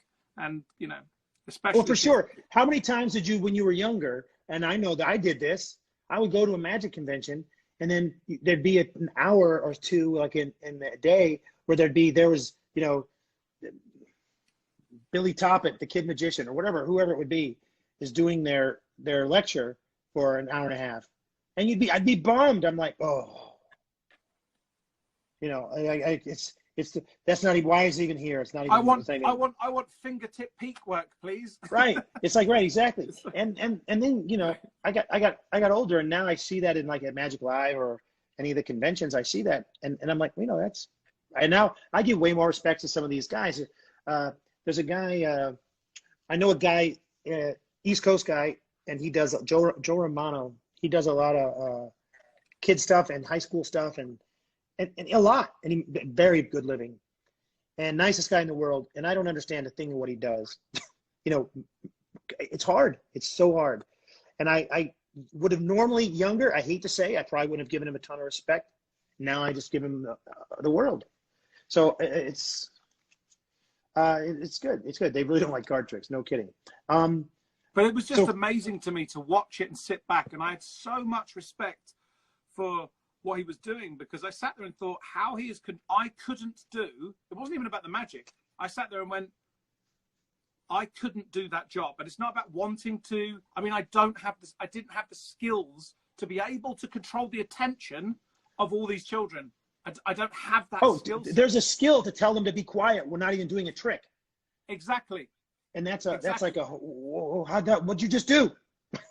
Right. And I was sitting there thinking, well, wouldn't it be great to learn those skills? Because I'm sure actually there are ways to translate that, like just to have that in your arsenal, in your back belt, in your toolkit. Like, that's a really, really interesting thing. And I'm always interested in talking to these people in these different areas for that very reason. You know, I'll tell you, this is not a magic related thing, but this is a thing I've said to people many times. I have employees, so I have usually between 30 and 50 employees at any time. Now, and I'm in charge of them. I'm the one that pays them. I'm the one that deals with them. I'm the one that hires them. I'm the one that fires them. I'm the one that takes care of all their insurance, their payroll. So, with that being said, through the process of having employees, you run into people that have these that are bad employees. They're not bad workers. They're a bad employee. And they're always demanding stuff. They want more. They want this. They want that. But some of these people have these great ideas about having their own company. They're going to start their own business. They're going to have this. And what I tell every one of them, and I love to say this, is I wish you the best of luck. I hope you become the best boss and you get super successful. And I hope you have a ton of employees that are exactly like you. And that's it's like an eye opener in the world of my world of going, oh, you know, because so many people have this feeling things are different on the other side. So that's similar to me with looking at some of these magic, you know, again, back in the day when I was a kid, I didn't really care about illusionists. I didn't care, you know, I barely cared. I really, you know, I didn't watch David Copperfield shows until obviously I knew him and I knew who he was, and I had watched the television shows, but I wasn't the guy that it's on, I have to watch it. Oh my God. And, you know, that I just didn't do that. Now, you know, now I really have a different respect for David Toledo. You know, I mean, it's also like one of the things that you've seen Danny that comes on. He's one of my closest friends in the world. Oh yeah. He comes on Fridays. You know, just brilliant in so many respects. Crazy, but genuinely brilliant. And him and I often will go off, and we went to see a talk in London last year with an actor guy with a dance figure. We'll go off and listen to these different guys talk, like the equivalent of like TED Talk stuff, about different subjects that we don't know anything about, purely because in there there'll be turns of phrase, there'll be something they talk about space, there'll be, just because they're in a different discipline. So we're talking about our own art form, street magic, comedy magic, stage magic, you know, kid stuff.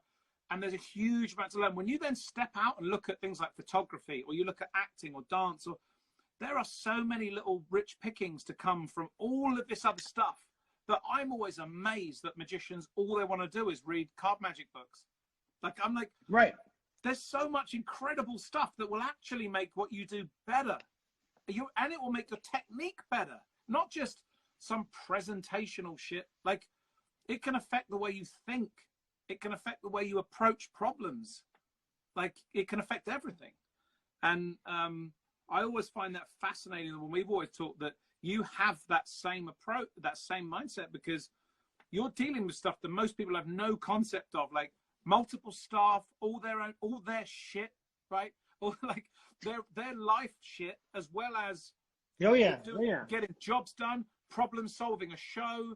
Copperfield himself, like David, you've got the sales, tickets. Like, there's such a multi-leveled problem. Yeah, all those roads lead right to me, and it's a lot going on. And I love it when magicians think well, what do you do? You know, hey, you know, I worked all day today, and I worked all day, and they'll be like, what do you do? You know, how much work can there be? I'm like, oh my God, it's a multi-million-dollar business. You know, tens and tens of millions of dollars are earned. It's just like, that's a business, big business. You know, it's just crazy. Oh, hey, you know, yesterday with Guy, I tried to get you to have him talk about his lecture at MagicCon. Yeah, I remember. I asked him about it. He didn't really remember much of it or didn't talk about it, but let me tell you what I got out of it. And I'm gonna say I'm now going to be the audience member to a magic show and describe what I felt. All right. Because I felt great. Here's what I got out of it.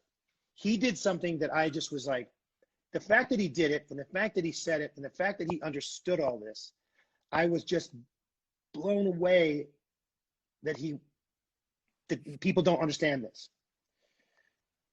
So he talks about a packet trick that he had when he was younger, and he shows it, and he's got two people sitting next to him, and it gets applause. You know, he has this, it's a great trick. I can't remember what the effect was. 4 aces, 4 king, really complicated.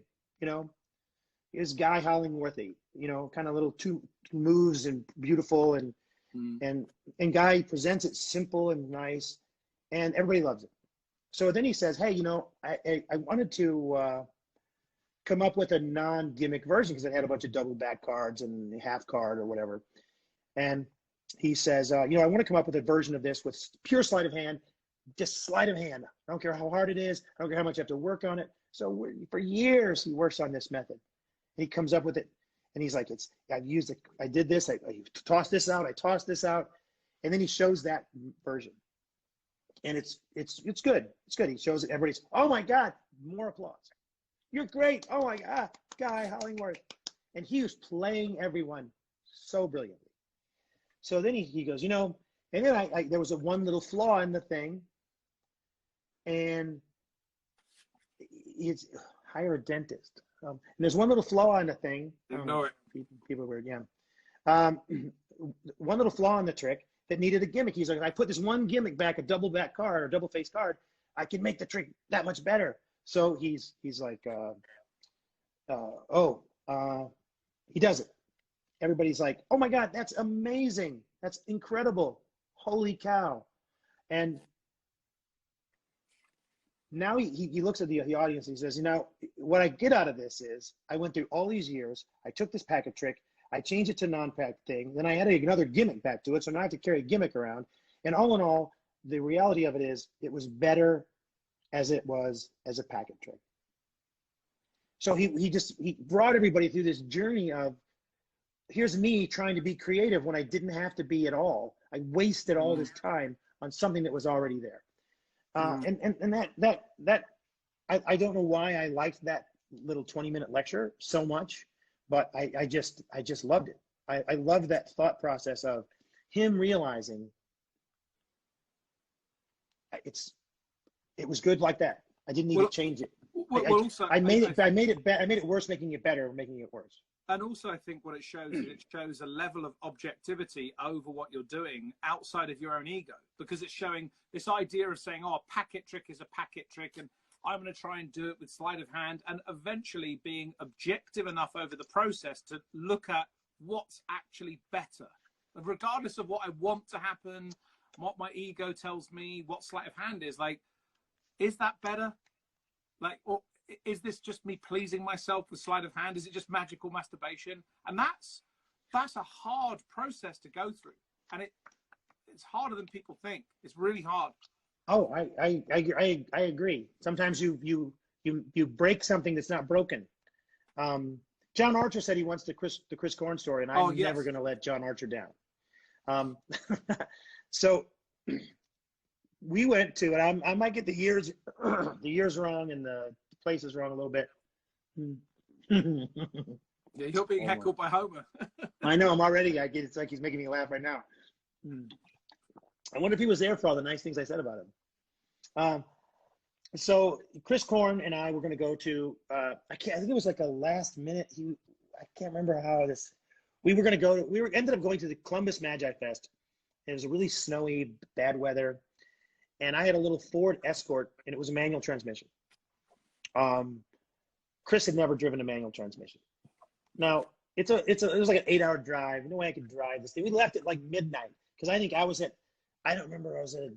I think, oh my God, I hate to say this. I think I might have been in a dance contest. Don't judge me by that. No. You won't have to wear a cowboy outfit, were you? Because that no. That's right. Yeah. No, I think something like that. I think it was something like that. And then Chris was gonna go. We couldn't leave till late. The contest, something happened that we left at like midnight. So we get an 8-hour drive to midnight, being up all day, and Chris doesn't know how to drive a manual transmission. So I drive as far as I'm going to drive, and then I'm like trying to teach Chris how to drive a manual transmission in the process.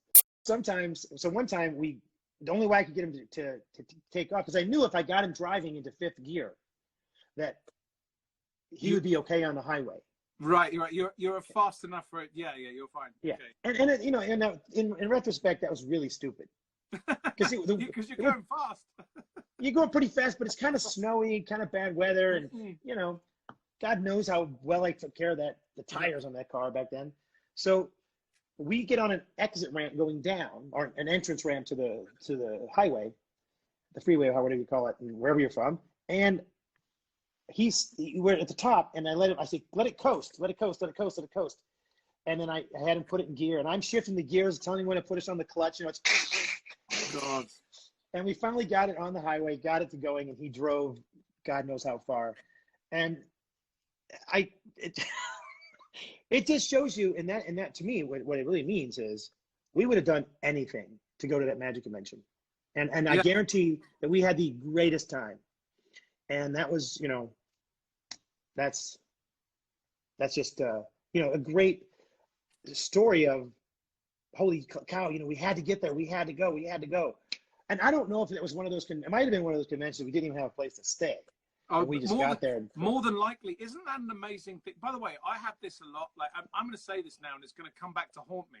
But I have this weird little rule, right? Which is that I haven't done one in a while, probably maybe close to a year, maybe, I don't know, but or 8 months, 10 months. But I run workshops and little bits and pieces now and again doing stuff. If I have like kids come along, like youngsters, I'll just say to them, like, let's go in. Or like if I do it at a convention and I see like some youngsters that come up to me and might say, oh, I like this one. I'll say, look, I'm doing a workshop tomorrow, but like, just come in. Don't tell anyone. Or like, and the reason I do that is I'm trying to pay back for all of the conventions that I snuck into from the ages of like 13 through to like 17, 18, where occasionally I'd spend so much stress sneaking, and occasionally I'd have the owners of the convention, like the Macmillans when they used to run Ron's Day back, the Macmillan Convention International in London. Martin Macmillan would always just go, who'd look at me and go, go on, go in. And I always feel like that is a duty. There's a duty to do that to all youngsters. You know, and I feel like I have a duty to be nice to some of these kids because I don't think I was treated that well. The amount of people that treated me nice is that compared to the amount that treated me like shit. And I'll show you something. Speaking of treating me like shit, I know a lot of you guys are like huge fans of this guy, but I'm going to show you something that's sitting in my office. And to me, you won't understand. I'll tell you why I have it, and then what it means to me versus what it means to some people. I know. You know what it is. So this right here was bought at an auction and given to me as a gift. And it's basically, this was worn on the back of Larry Jennings. Genco is the name of this company. Genco Plumbing. He wore this on the back of his jacket as a plumber. And I have it in my office to remind me that Larry Jennings was a fucking plumber and an asshole. And I have it.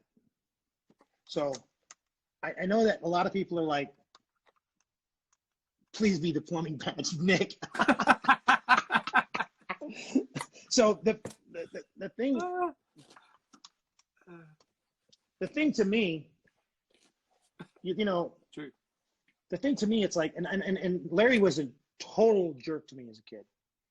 Never nice. It's funny because also a guy yesterday said it was Jennings that told him to fuck off. Yeah, and I saw Jennings countless times tell people they were terrible. And Jennings told me one time, and this blew me away. Jennings was giving me some shit, and he's drunk at the castle, and he's like, he looks at me and he says, "Hey, do something from my book." And I looked at him, and I've always been opinionated, and I've always not afraid of people. So I looked at him and I said, "Hey, I don't do anything from your book. Do something from mine." Not in my wildest dreams thinking he would. He turns around and does 2 tricks out of my book, and I just I stood there with such pride and like wow. Inside, like thinking, you have no idea how dumb this is. and now all this being said, and I say that I didn't like him. I'm not saying that he didn't have skill. I'm not saying that he didn't have any influence. I'm not saying he didn't come up with really good 1970s complicated magic tricks. I'm just saying I didn't like him. And he didn't treat me well. And that right there, because of him and people like him, I treat the young magic community way better because I don't want that. I can't do that. I can't. Amen. Do that. And that, thanks. But I mean, and again, I tell these Larry Jennings things. I've said it many times, and I feel okay saying it here because I know this is not going to be recorded. Nobody can go back and watch it again. There's so many people loved him, you know, they loved him. They want to forget. They just want to forget. And it's tough. Well, I mean, I don't know. That was I tough. have the same experience. I have exactly the same experience with growing up, which is that there's always this like and there's different layers to it, right? So there's the table that you can't sit at because it's full of elitist guys touching their noses sagely, pretending they have all the answers. Then you have the guys that come in and tell you everything you're doing is wrong and you need to concentrate on this. And you're surrounded in a world of people telling you that what you do is wrong. And I think it comes from the fact that we're in an underdeveloped industry where people are hating in others that which they fear in themselves, and they're trying to pull everyone down to raise themselves. The reality is that if instead you saw the most beautiful kernel at the heart of all those things, which is a human being passionately engaged in a subject, passionately, who is at that event, that enough is testament to the fact that they love something enough to be there.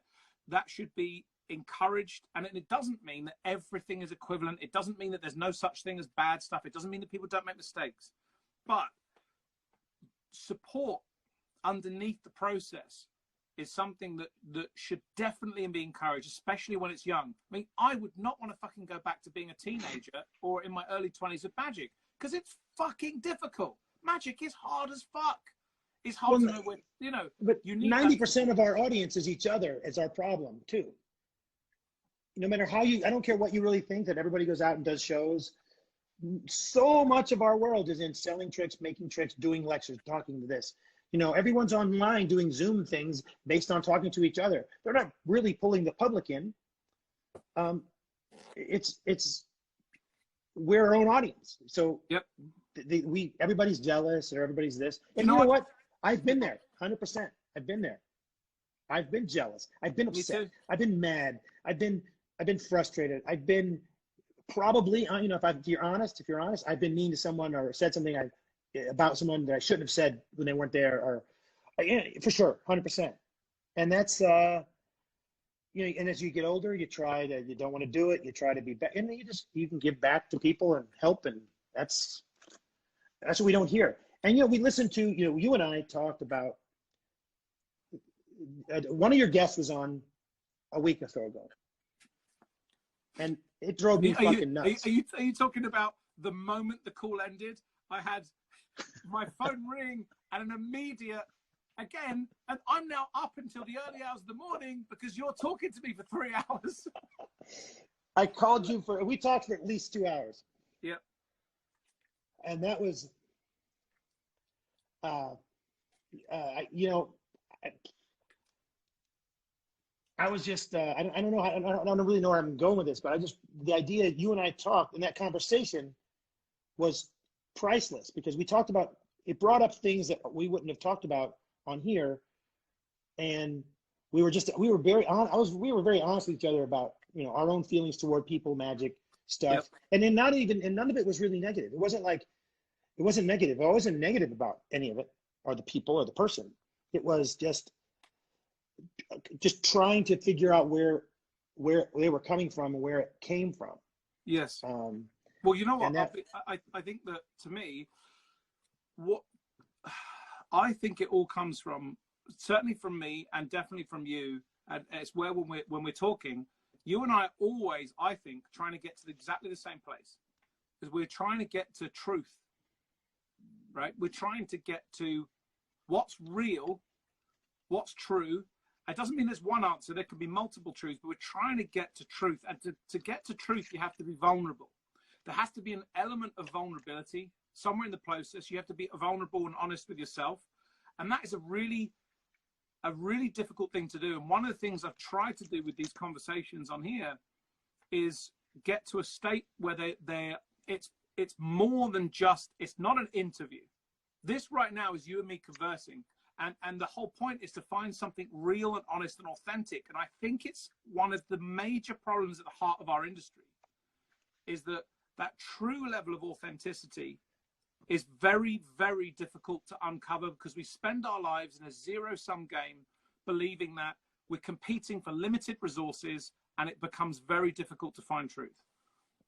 So, you know, this truth, I know we talked about this on the phone, and I might have said it last time we talked on here. So I know I've said it on several things recently.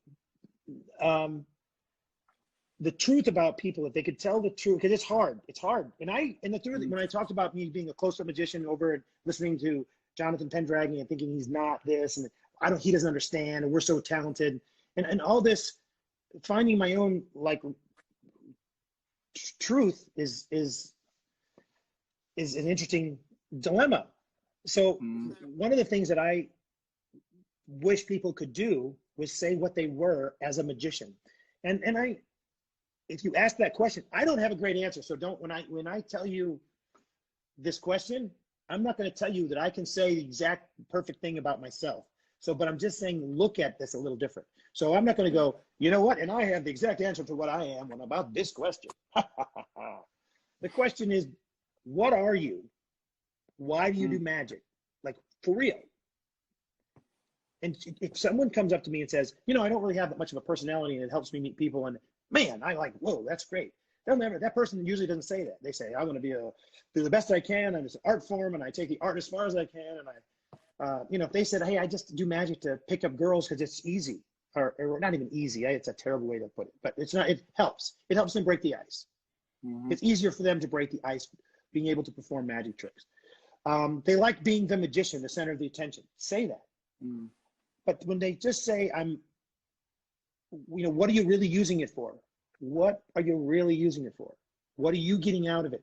And if you know that, you can make yourself 1 billion times better. Yeah. Because you're not in, there's all the bullshit's gone. And you know what your goal is, and you can make it great. And then in the meantime, you might become great at this other stuff around you. So that, to me, that focus, you know, deep down, I know the guys that do magic to you know, enhance their personality. That's a very good thing to do. It's not a bad thing, you know.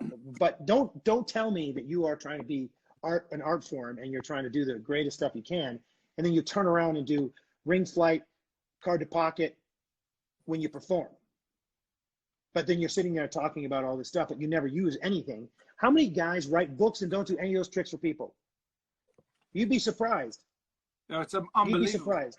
Famous guy everybody here knows, did one time. I walked into Hamburger Hamlet on Hollywood Boulevard. It's no longer there. The upstairs part of the place had a separate area, and it was blocked off for performance for a group. And there was a magician up there. And I was in Hamburger Hamlet. I knew somebody who worked there because back then you'd go there all the time. If you were in California, you went to the castle. So he said, hey, there's a magician upstairs.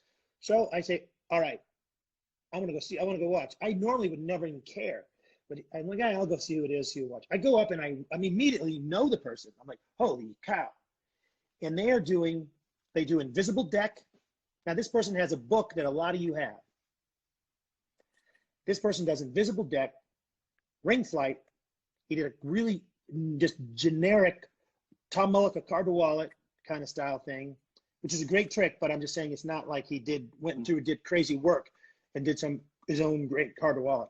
And he did a version of a very simple, like Professor's Nightmare kind of rope trick, but it was a little bit nicer, but still Professor's Nightmare.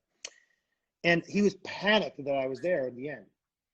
And he came and he goes, do me a favor, please, please, please, please, please don't tell all the guys what I did. I go, I got to work. I got to make a living. I have to do these tricks. So he's basically saying to me, I don't have the confidence, gamble, amble. Oh my God. Oh my God. I don't have the confidence to do my own stuff.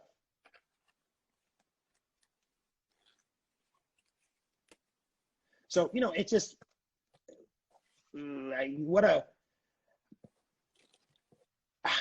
that person doesn't know who they are, is what I'm kind of the whole thing I'm getting at. They are, and the whole idea of I need to make a living. I get it. I'm not taking that away from him, but he was one of them. He was and is still one of the most pompous fucking guys I've known. And his shit doesn't stink. And he would tell you how he will be one of those guys that'll tell everybody how bad that is and how you should do this and here's this and he's got skill. But and the part of it was he couldn't perform very well. So he does, as a performer, for magicians, he could rely on the fact that he had this skill, and people go, "Oh, you're so and so, not Mike Amarno." Mike's good. But here's the point. People are asking who it is. Here's the point. Saying who it is doesn't matter. Yeah, but it devalues what you're saying, because if you say who it is, it gets linked onto someone. But this is it's not even about this person. No, it's not. This applies to so many people, so many magicians. It applies to like, yeah, all the magicians, kind of, you know. Right. And the thing, you know, saying this thing, you know, I had that dilemma when I started to do stand-up magic. I didn't want that easy route, so I did. I needed an opener, so I did this thing with I did the thing with the bottle in the bag. I just did it because I needed it right then, full knowing that I'm going to change it. So it worked. It worked. Put the bottle in the bag, crumple up. Every time works. So it was hard to not, you know, it was hard to get over that and do something different. I did it quick. I said, I can't drink the Kool-Aid. I can't get sucked into this thing. So I came up with this thing called the Texas trick, which was originally I did something with 2 wooden spoons. And then I did the Texas trick, which Nick DeFott has both those tricks. I gave all my stuff to Nick because I want Nick's. Isn't Nick good? Oh, speaking of Nick, this is great. Isn't he fucking good? So have you ever seen Nick's chops? I haven't, no. Like, oh my God, he's great. Nick is he knows he's good. Like he's a no joke. He's no joke. Do you know what? This is crazy, but we have done another hour. What? We have? Oh, Jesus. Right, this is the longest ever. And so for the first time in this whole process, right, I'm going to cut and we're going to come back for the 3rd time. You want to? I'll do it. We haven't done that with anyone yet. This is madness. This is so good. I can't end it now. There's 56 seconds remaining. I can't do it. So look, we're gonna stop this and we'll come back again. All right, I'm here.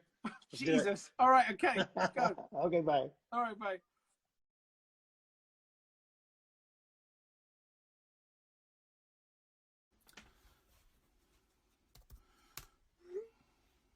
Here we go. There we go. That's a bit better.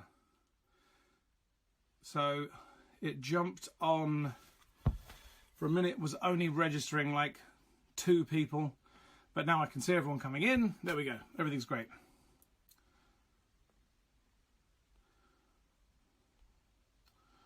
Let's just do this.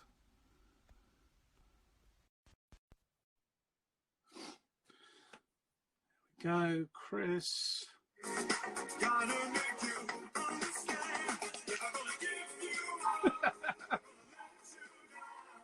Hey, there we go. Oh, it's all good. Oh man, it's all good. It's great. I can't believe that this is the first time that we have had to do 2 breaks. Jesus, this is actually close to what it normally is when we're Skyping. Oh right, yeah. Oh, when we've Skyped from. Oh my God, we've Skyped where I've gone through 2 earbud turn changes. That's right. It's not much different. It's madness. Oh man, you know what though? What you were saying though about that what were we talking? We talked about Jennings, and we talked about. Do you know what? I've genuinely forgot. What was the last thing we talked about before we came up? I do not remember. Me neither. But it was. This is why we shouldn't do. No, we were talking. No, right. No, we were. Yeah, right. We were talking about. Well, we were talking about what people. Go ahead. They'll remember.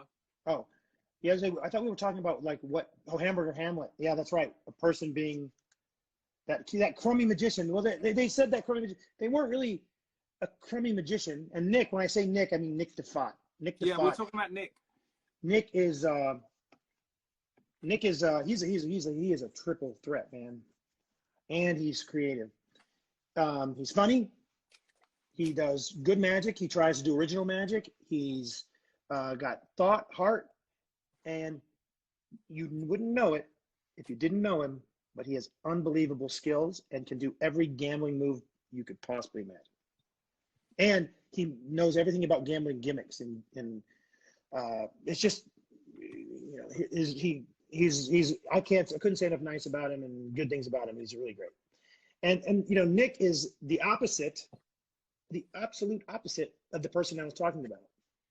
Nick wants to do his own stuff, tries to do his own stuff, only wants to come up and create his own stuff. Now, the person that we were talking about, the Hamburger Hamlet person, they do their own stuff. When you see them, they do their own stuff. They do their own stuff at the Magic Convention. They do their own stuff. They pitch it on their little website, and they pitch it on this, and they talk about the moves like the end of the world. But in their reality of performance and trying to earn a living, it's not. And I think if I really honestly feel like if that person were to come out here and say, hey, I have to do this stuff, and here's why I do it, and at least try to explain what the twist that he's doing with it is, that I would understand. But to hide behind it and say, oh, no, you don't understand. What? I think that's part of, it's not even a problem with magicians or magic. I think it's a lot of problems with people in general being a person. I think a lot of people are scared, and I think that one of the main reasons that I think people do what they do, whether it's moves online, whether it's publishing stuff, is that they are trading those things for a combination of social currency and love. It's all about love. It's about acceptance. And everyone deep down is searching for a sense of being accepted and being loved, in my opinion. And it's like they're trying to go, can I get love from over here? And a lot of the time they're searching in the wrong places, and they don't realize that instead of just being themselves, they're terrified to be themselves, because deep down they think that who they are and what they do is flawed. So what I've got to do is I've got to trade these things. It's more likely that I'm going to steal from this person. It's more likely I'm going to do this. And whereas being authentic and being yourself is way harder, way more difficult. Remember again, we can't really get into this too much, but remember the whole hierarchy of the world kind of thing we were talking about on the phone when we talked for hours that night, you know, and that's you know, there's a sense of elitism in some people that is beyond me by one. And, you know, we're in, and you know what's great in a way, I hate to say this about the whole thing of our shutdown and our little lockdown that we're in, is that this is, you know, it's so funny because somebody said this a while ago. This is a chance to kind of help learn something or do something. And don't learn it. You don't have to just look at yourself. Just look at some of the stuff you did and what you do. Just look at it a different way. That's it. Just kind of like go, hey, what could I do to make this more interesting? And how does my real personality fit into this? How does that, you know, I just think people don't sit there and learn 20 new tricks. Like I spend so much time thinking about one or two things mainly, and then all this other stuff is peripheral practice, because I'm always, you know me, I'm always fiddling. But then in my head, I'm always trying to solve some problem that I have a use for. Yes. I have a use for this problem over here. And then some of those problems are magic tricks. Some of the problems are bits and funny things and ways to eliminate a thing I don't like. And you know, I'm gonna say another thing that I agree with as a personality idea. And sometimes you will tell a joke in your show that doesn't get a laugh, but you tell it because it gives you character. So you might love old movie references or love old something. You might love guitars. So you might have 2 or 3 guitar references in your act that no one really gets or laughs at, but it really deep down it's part of you. So that shows up more than you think. Like Dennis Miller. Dennis Miller's a guy who just tells constant references. It was his old act. It used to be this. And you know, eventually I think he became a guy who looked those references up to write them into his stuff. And I think originally he was a guy who knew a lot of weird stuff about a lot of weird things, and that's what made him interesting. And that made him figure out, hey, I'm that guy that does all these crazy, wacky references. And that made his act super deep. and his audience interested in him, and they liked what he did and how he did that. So that shows. So if you love something, throw it in there, talk about it, even if they don't go crazy and talk about it for 10 minutes. If you throw in a joke or a bit, or talk about the guitar strings work like this, whatever you want to do, it's fine. Do it, because that's part of you. It's part of who you are, as opposed to just trying to be something that you're completely not, unless that's what you're going for. I'm all over the fucking place right now. No, but dude, but this is the point. That, I mean, this is what's tricky, and I think that if more people were honest with themselves, they would realize that deep down, in my opinion, everyone is scared that they're bad. For sure. They are scared that they are bad at what they do, and so they spend their entire lives covering up for that fact by showing all of the examples that prove that they're not. Whereas if they just opened up and realized that you are not going to be good at everything, there are going to be holes in your game, and guess what? There are areas where, no matter what you fucking say, there are areas where you're lazy. And there are also areas where you're not. And there are areas where you aren't being smart. That is what it is about being a human being. And if you just realize that, it opens up so much for you to go, oh, I see. Now I can see areas and I can choose to work on them if I want or not. But once you start spending your whole life with this mask, this bravado of brilliance, it's not only damaging for yourself, it's damaging for your own community, it's damaging for everything. It's so exhausting to live your life like that. Oh my God, it's exhausting. Thinking that you have the answer is not the answer. And it all boils down to that thing that I kind of brought out. If you think you're a comedian, a comedy magician, you should be writing jokes. Focus on that. Focus on, if you think you're a serious mentalist, right? That concentrate on that. I feel so many people want to be so many different things and be everything, because magic, like we were talking about, encompasses all these different things. I don't focus at all, zero, on trying to perform an illusion. I know obviously a lot about illusion performance, but I also don't care about kid show magicians. That doesn't mean that I can't learn something from all that watching it, but I still want to focus on the things that I'm trying to make sure that I want to be, and that I want the audience to feel. And then you have to listen to the audience. I really don't understand the "I killed it" line. I killed it last night. I got a standing ovation. They were amazed. They love me. When your show ends with this, when you see this next effect, you're going to stand up and cheer. You're going to not believe what's going to happen. When I open this box and Gertrude comes out, who's been dead for 200 years, you're going to applaud, and then you pull it off and there's Gertrude. And they stand up because you just told them to stand up. That's not a standing ovation. I'm sorry. That's not. So I'm pretty sure I talked about the whole sophomoric kind of performances that people do sometimes, just to, and that's, when I said, the guy said, you don't know, you're not, you're not performing, I wasn't in the trenches. I've had that said to me several times, when I'm giving any criticism, or they just, and I'm the worst guy. You know me. I'm the worst person to legitimately ask me for my opinion, because yes and no. Like, in some ways, yeah, it depends what you bring to the table if you're asked that question. If someone asks you that question, it goes, what answer do you want? Because some people, when they ask you a question, they already know what they want you to say. For that person, it might be a bad day. Well, the way I always preface that is no, and I don't ever give like, I rarely give like this, like, hang it up, kid. Not that. It's not that. It's more, I question the thing. Hey, why do you do this? What do you do it like this for? What's your motivation for this trick, or for the effect, or for, who do you think you're being on stage? did you need a volunteer on this stage? I'll more answer it with questions.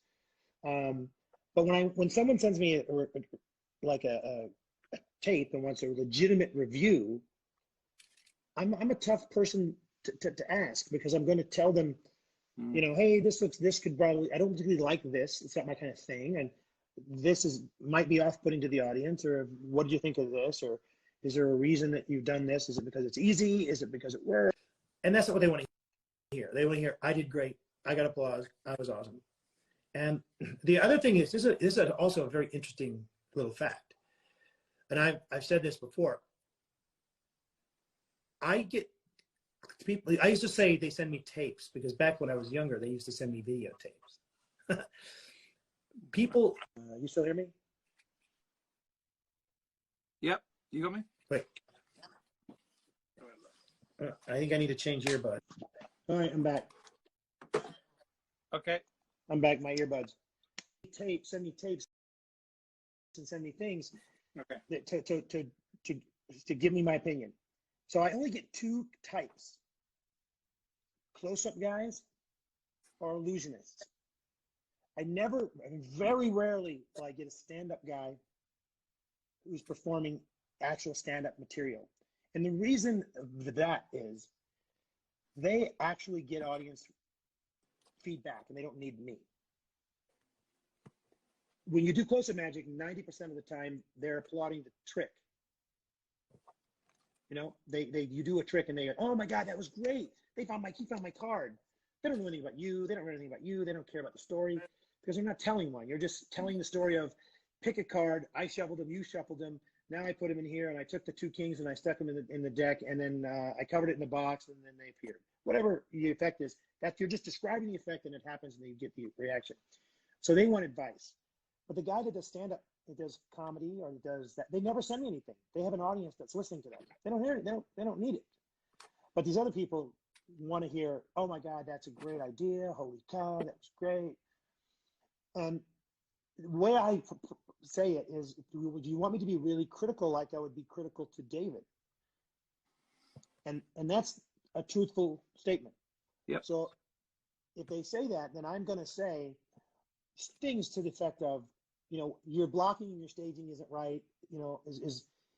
You're too much attention is drawn to this as opposed to you. What's your focus at this point?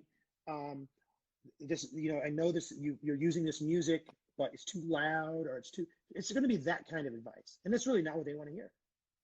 They want to say, oh, my trick was good and I did it and it was great. I'm going to look at it as a big picture and say, these are the stagecraft things that are incorrect here, or that are you could use help on, or maybe just look at. And now they might be pigeonholed into where they're performing and how they're performing, that they can't change some of these things. Understood. And the other thing that I think when I give any advice is, I do not think I'm right. I just think it's my opinion. I don't go, I'm so star-spangled awesome that I'm right. And that's, basically the way I feel. It's just like, okay, here's the way I am. Because people do, I see people do my stuff sometimes, and it looks weird.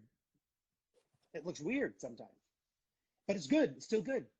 Like I see people do three fly, and it's not in the rhythm that I do it, and it looks so odd to me. And it doesn't mean it's bad. And I can't look at that and say, in those particular cases, I very rarely say I would do this or I would do that, because in those things they really are that's the way they are. I can't make a person be, I'm this guy, I talk with my hands, I move, I look at people.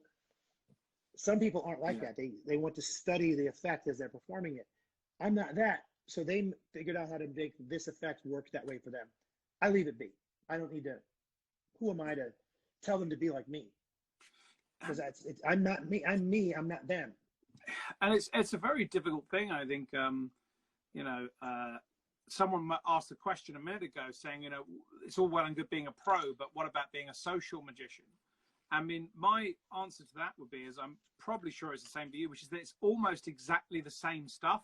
It's just the rules are exactly the same. It's just they just kind of almost get applied in a different environment. Like it's the mindset of questioning that I would apply to being a social magician, a semi-pro, a pro, whatever those terms mean.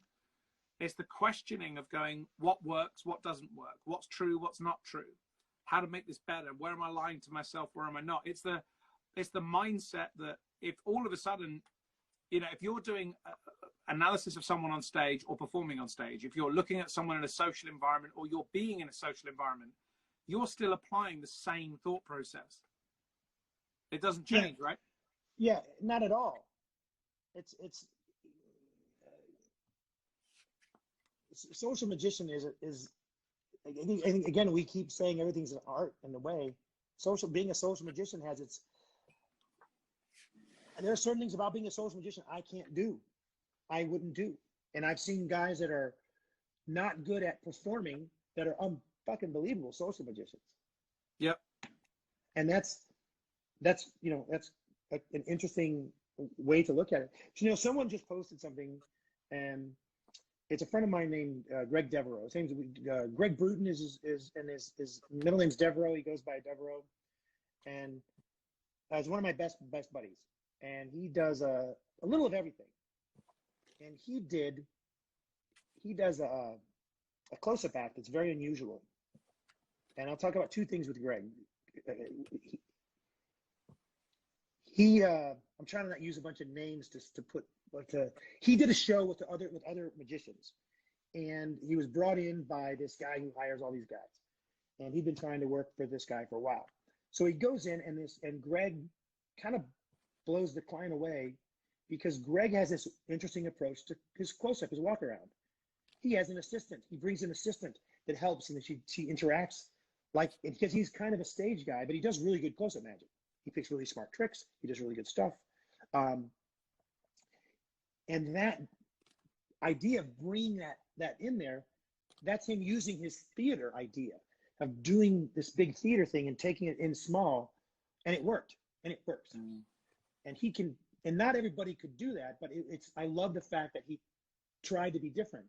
And when he first talked to me about it, I'm like, you know, that's weird, or a little in my head. And I just, you know, the more I listen to it, and I talk to I hear the assistant talk, and I hear him talk about what he does and how he does it. It's pretty good. It's pretty good. So then Greg also wanted to be on a TV show. We were working on a trick for him, and he needed to bring a trick down to a certain amount of time. And he had a trick that was almost 20 minutes, and we whittled away at it every night for, I don't know, 3 or 4 weeks to get it to like 5 or 6 minutes. And that was an unbelievably fun process. We just beat it up. We did it. He would do it, and he works in a movie theater, so we had this giant area behind the movie theater to rehearse. We'd have to bring people in and practice it and rehearse it, and it was just an interesting project. And we're on a time crunch, and it just kind of taught me, or showed me, yeah, till 3 a.m. he says, right? Yeah, it just kind of shows me that we had a goal and we just did it. There was no, well, I want to make sure this is, and he had wholeheartedly wanted to keep certain things in there that I thought didn't need to be in there. And then we actually tried like 3 methods. We changed the method. At the end of the day, we changed the method.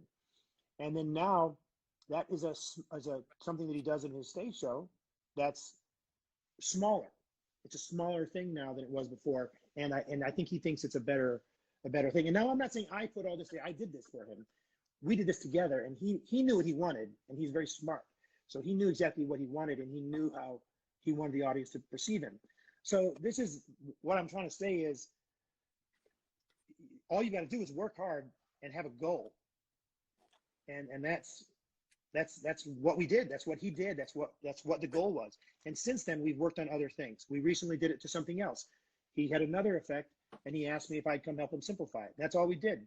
And I don't go in there and go, you know, yeah, I've seen guys do this, and I'm not really a consultant for him. I'm his friend. I'm going to help him no matter what.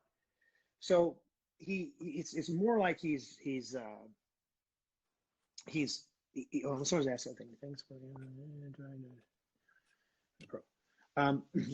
I'm not going to sit back there and say, I'm right, and you should do that thing should be turned 2 steps to the left.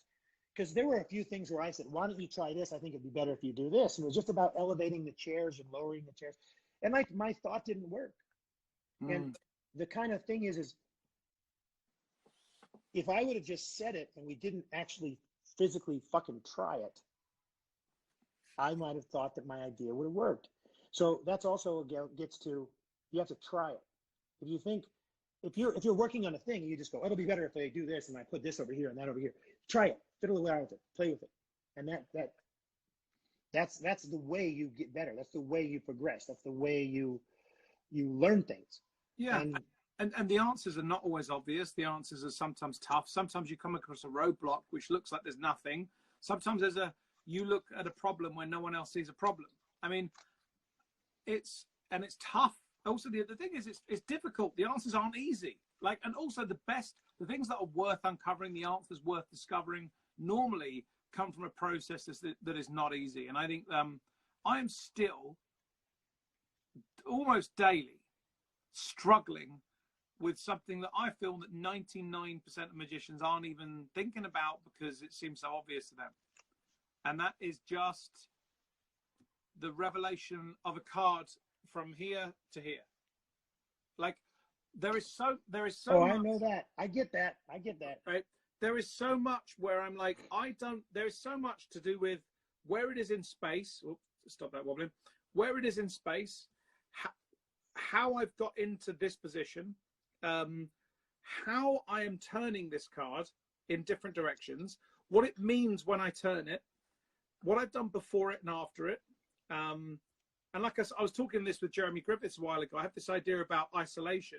So if, for example, you're showing a card at this point in space, that's the point where it needs to change, right? Or that went from a 9 to a 10. That was good. But so an ace, for example, right? This is the point where it needs to change because this is where the information existed on that card. Whereas you see people do this a lot, where they'll take a card here, so they've got the 6, they then put it down here, and it changes here. But their brain snaps back to this place because that's where they last saw the card. So I'm thinking, well, how can I isolate this information? How can I create? This is gold. Right? This is gold. But then it's also holy cow.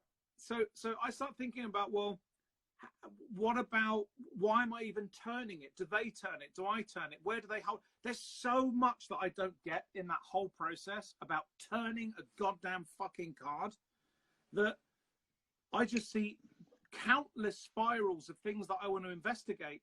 And I don't know what the answers are because I can't find them because they don't exist. So I'm looking for them and there's no reward I'm getting daily because it might take me months to make a tiny amount of improvement and I don't even know where I'm going with it. So it's just like there's something about that that's difficult and tough and people don't often want to work. Part of a something with revealing a card, I also feel sometimes if there's a really fine line of, let's say that you have the card that you're going to say, oh, I'm going to change this card, and you're showing it how, no matter where you do it, what's the correct amount of time before either they don't care, they've forgotten, it's not as important. Yep. You could have done something, because they all think that you could have done something different. They all think you could have done, once he had it, he palmed it and put it in his hand, or he got it out of his pocket, or where is the right place to do it? And you know what? There's another thing that I think is even weirder about them than time, right? Is this. So I don't like color changes, right? For this very reason. So I don't like the fact that this, right, to me is ugly. But however you do it, right? Whatever the means is, whatever it is, because you have this information becoming this information, and the act of you seeing it happen, regardless of how you do it, regardless if it's a wave or whatever, you still have the after imprint of the previous image. And I think that the face down change, so the equivalent of saying this, hold your hand out, whatever it is, do this, bing, and this changes. I think it's better because this is a pause.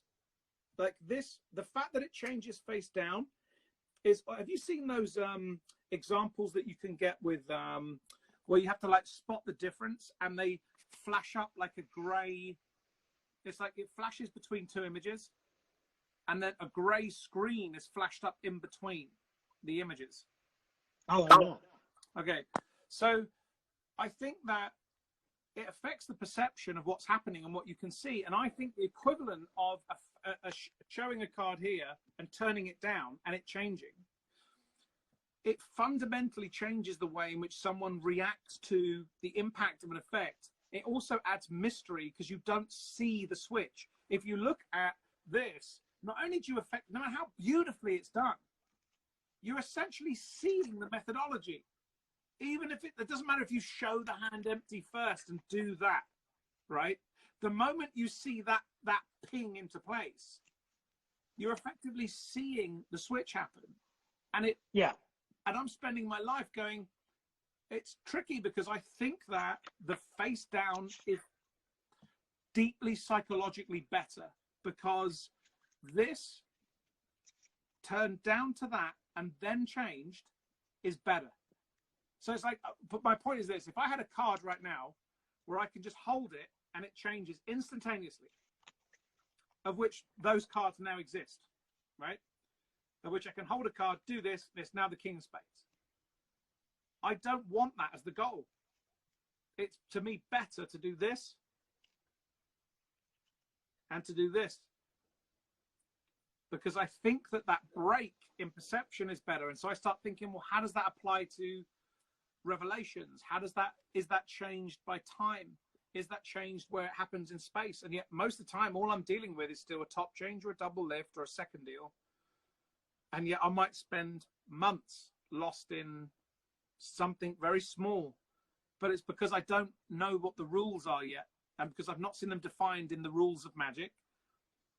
Well, it's good that there's no rules though, but there's no, because here you did something, and if no one knows this effect with Ben, you did something for me, and then I kind of like was like, at first I thought, is it really? And then I thought about it, and I was like, okay, wait a minute, what? I'm going back in time and thinking of all the magic tricks I've seen, and that's what I'm thinking about, not what the audience is really feeling. When you bend a quarter, you don't have it signed. No reason. I would have told you at first. I was like, man, I don't know. I don't do a bent quarter. I don't do it. But I have played with it since I saw you do it because I liked the idea of it's so like casual and simple, and it's not. There's nothing to it, and then the miracle happens because everything seems so real, and it doesn't seem like a setup where it's not. If you do it your way, oh my God, that's amazing. This thing melted or bent in my hands or bent it. As opposed to, excuse me, you don't really say he bent it necessarily. They say, how did he bend it in the signed one? It's a puzzle, and it's not a puzzle your way. Right. But you have to, I'm describing it to where it sounds so simple of a description of sign it versus not sign it. You have to read the psychology that you put behind the reason and why and how you perform it for not signing it. And that makes it a miracle right there. And that part of that thinking is what makes that so great. And that, I never had cards signed. I never did. It had nothing to do with anything other than I couldn't afford cards. I didn't have any money. When I was a kid, I didn't have any money.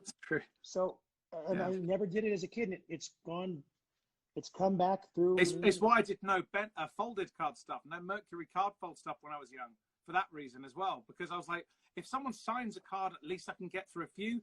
But if I end up doing Williamson's Torn and Restored Transposition, as great as it is, oh my God, I can't afford all these decks. I can't do it either. I have a hard time destroying cards, or I have a hard time. No matter how good the trick is. It's just, but at the same time, there's some great stuff out there doing it, and I don't hold anything against any of it. I don't really do it. But yeah, when I saw that, it made me rethink a lot of ideas of the simplicity of not, like if you had example would be simple method. If you walked out and you had an open thing sitting anywhere, and I hate to put it on my forehead, but I don't have anywhere to put it. But you said this is in a plexiglass box sitting on the table. You go through and you have somebody select a card at the beginning. Now, even if it's forced, you force it, but it's a casual force. If you hit it, you hit it. Throughout the effects of doing 5 effects, you do the same casual force, hoping sooner or later they're going to get it. If the first guy picks it, you use that card the whole time, and then it becomes that card. If not, you have casual force is like, here, just take a card, just dribble them on your hands. You can't see that, but not one of these kind of force it into their hand forces. Yeah. You do these really open forces, but during your effect, you have 5 different things selected. If one of those times they get that card, now you use that card. You don't use the force that works 100% until the end if you have to. And that's a strong trick because they guarantee that they took that card freely. And at the end, the card's gone or whatever your method is, that's the prediction or that becomes their card. Whatever you do, that idea to me became a lot stronger because it seemed so fair. Because in the meantime, like I would say, here, shuffle. Yeah, I don't know if people are going to be shuffling our cards anymore, but but I don't know what's going to happen with all this. No, I know, man. I mean, I mean, and where you guys are is crazy as well. I mean, I don't know. I just have to, like, this part of these lives, I had someone message me recently saying, hey, man, it's, how are you staying so positive? Right? Like, doing these things and talking to people and whatever. And I'm like, well, I have no choice. And it's also one of the great things about talking to you is for a split second in the world, we can imagine these things don't exist, right? We can talk like it's normal and it's great. And that's every time we talk, it's always like there's nothing else around but our dumb idea about a double lift or whatever we're talking about. Exactly. It just seems like that's the only thing in the world. Right. And that's the way it should be. And I don't know what else to do. I can't do it any other way. All I know is this. I love talking to you. I love talking to people. I love this craft. And if we can do anything, the more authentic and honest, the more connected we can get to this moment, the better that is, but I don't know. I hope it all goes. I hope we can have cards selected. I'm sure we can. I'm sure we can. Oh yeah. I'm sure we will. Oh no, everything will be done if we can't. I'm like, yeah. Oh no, I'm sure we will. I'm sure we will. I'm sure we will. It's just I love our conversations. Man, I'll tell you, we've had when we talked about our conversations, I remember it was like once or twice a week. 7 hours, 4 hours, 3 hours. Well, and do you know what, with you, but with you, that's particularly difficult because you are probably genuinely the most busy person I know. Like to find that time, even now tonight, like what's so good for people that are watching. It's so good for Chris to give this time up. I mean, maybe slightly easier now under the circumstances we're in, but even so, I know that you have always got so much shit to do that to find an hour or stuff amongst that time is always great. So I've always valued the time we've had to talk because for that very reason, because you're insane busy. Yeah, well, I definitely have a schedule, and even now, I think I mentioned the last time we didn't lay anybody off, so we have a staff of people at the warehouse, and this happens to be what would be our dark week. So we have a few days where I didn't have to go be appearing at the warehouse, the museum every day, all day. So normally I'm all day at work. It's a lot, and there's a lot going on, and then we're planning on what we're going to do for the future. What happens when we open? How are we going to deal with the people? How are we going to keep the audience social distance from us, from them, each other? It's a big thing, and we're just figuring it out, and we, making it up as it goes along, kind of. Someone has put, inspiring, with Ben and I think I don't know about trying. I never try to inspire. I just try to be. Well, I think it's this. I just try to see it. You and I love being honest. Yeah. That's it. It's like, you're one of the people that I know, you cut the amount of times I've said shit and you've gone, well, not really, it's this. Or I've realized I've been bullshitting around you, but I didn't know I was bullshitting. You know what I mean? Like it's one thing like bullshitting consciously and lying or something. But I remember like you calling me on some shit last year. And I was like, oh shit, I'm bullshitting. But I didn't even know I was bullshitting. I didn't even know I was bullshitting until you said it. And I was like, fuck, that's bullshit. And I had to check. I had to recheck myself. And that's a really, really good, someone that can call you on that is a very good and valuable thing. Yeah. And he's talking about, like, we were talking about some projects, other projects and big projects that we talked about.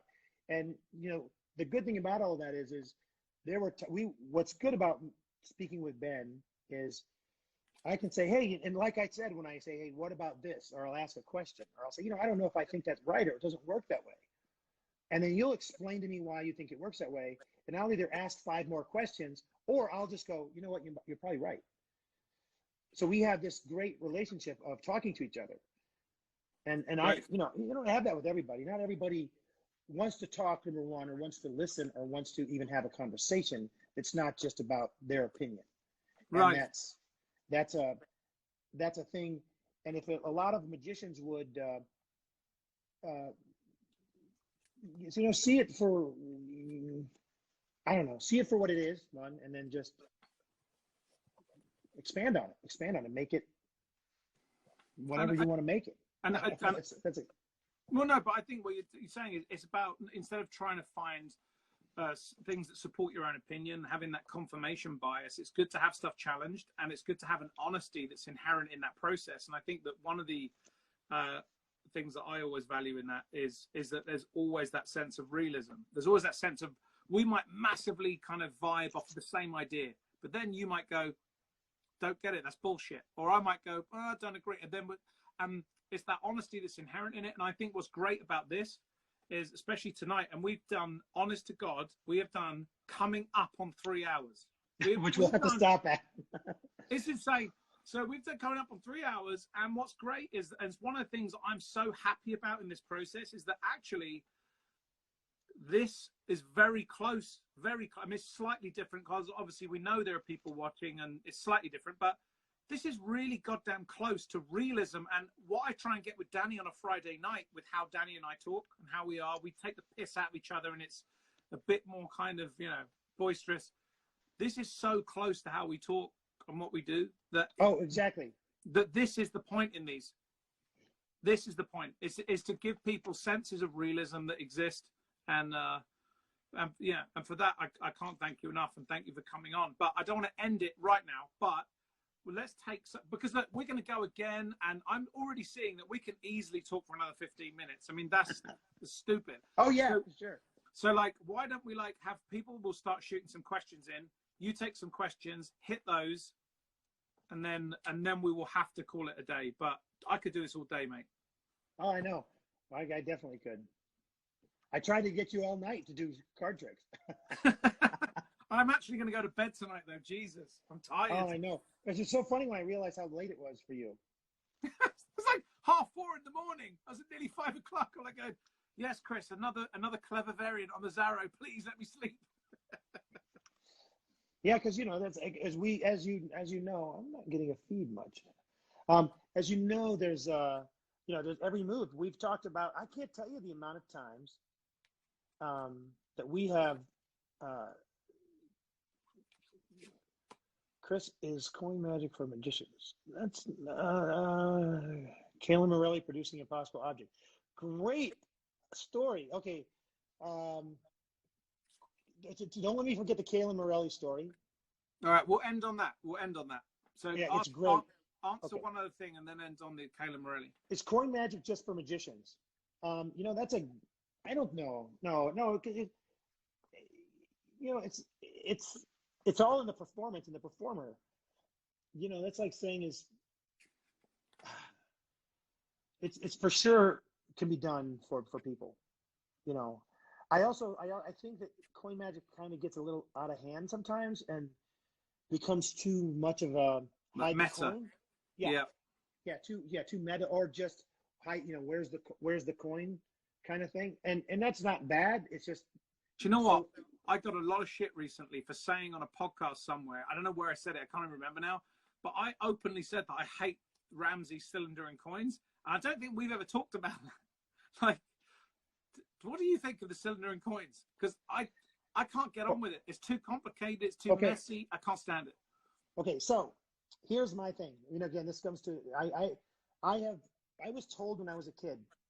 Scotty York said, I read, and I had some respect for Scotty York, and Scotty said the hardest coin trick in Magic is cylinder and coins. It's for sure the hardest coin trick in the world, and he's the best coin trick.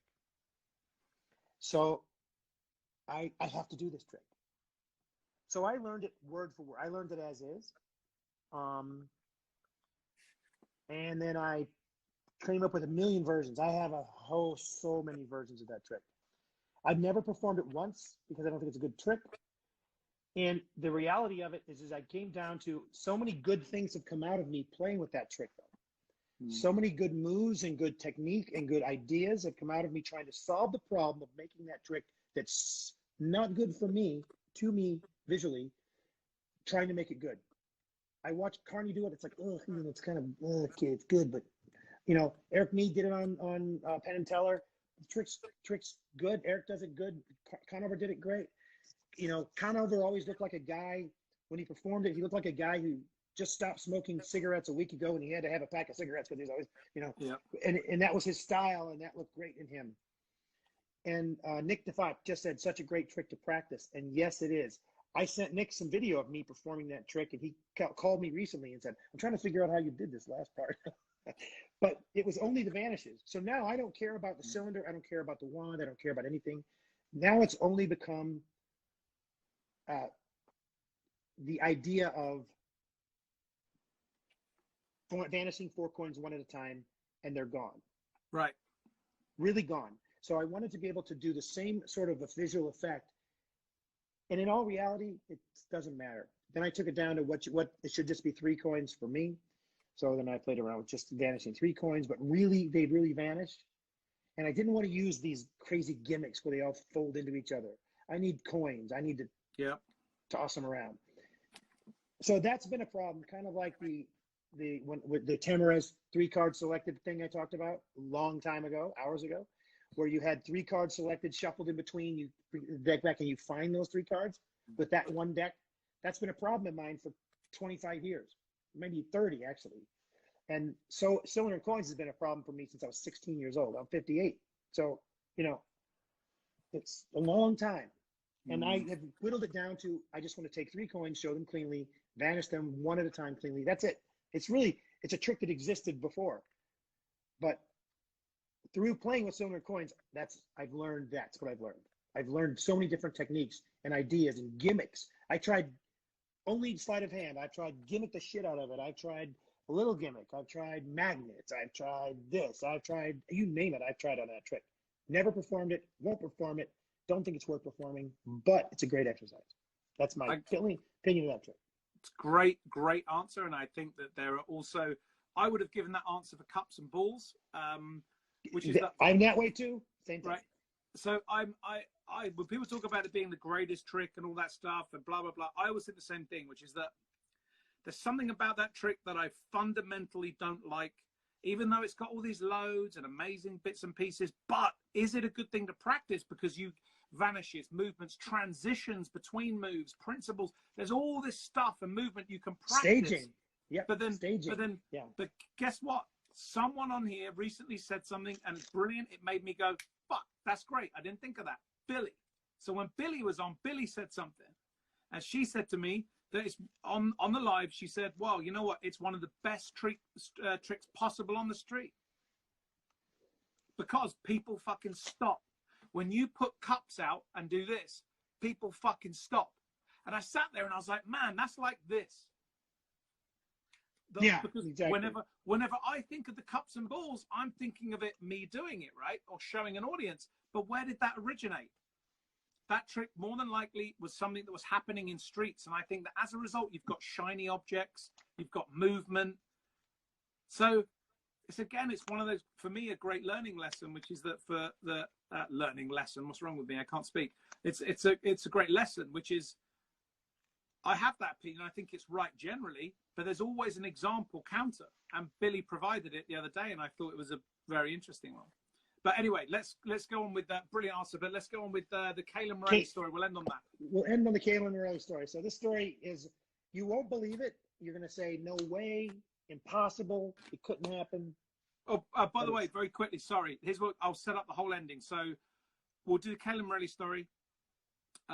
Then you can say bye, and then we'll end with you, and then I will do a quick recap, and then I will tell everyone who's coming on tomorrow. Okay. So that's what we'll then do. Then yes, great. Only because otherwise it'll be flat and then fun. So yeah, sorry. Gotcha. Okay, so Caleb Morelli. So Caleb worked for us, for David Copperfield, backstage for a few years.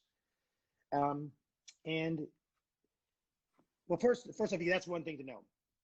Now we go to the fact that, and Caleb's always fiddling around with tricks and doing tricks for people, because he doesn't just invent stuff. He always plays with it to see if it works and tries to make it better. And he was toying around with one of those things with a loop where you feel it. What's it called? I know the name of it. Where you like you feel a sensation on their forehead or something. That peak psychokinetic touches. Yeah. Right. He's playing with one of these effects. That's what you need to know that too. Now we go back to me. I have dry hands. As I've gotten older, I have dry hands. So Jason England tells me a story about. Oh, by the way, very quickly, Chris, say hi to Jack. Jack I think he's about 10 or 11 years old. That guy there, Jack Does Magic. He's a really cool little kid. We've sent him some cards. Jack. Say hi to Jack. He'll love that. Howdy, Jack. Keep up the good work. There we go. So I have dry hands, and Jason England tells me a story about Bob White and how Bob White has dry hands, and he found a solution. So he tells me the solution, and he said that someone told him to go get Vagisil to put on his hands. So it's a feminine product that women use. So I'm like, really? And he's like, no joke. He put it on his hands. He took a deck of cards, and he's like, I'm back, baby. This is the best ever. So I hear this, and I'm like, oh, that's kind of cool. So now I'm thinking, I don't want to go buy Vagisil.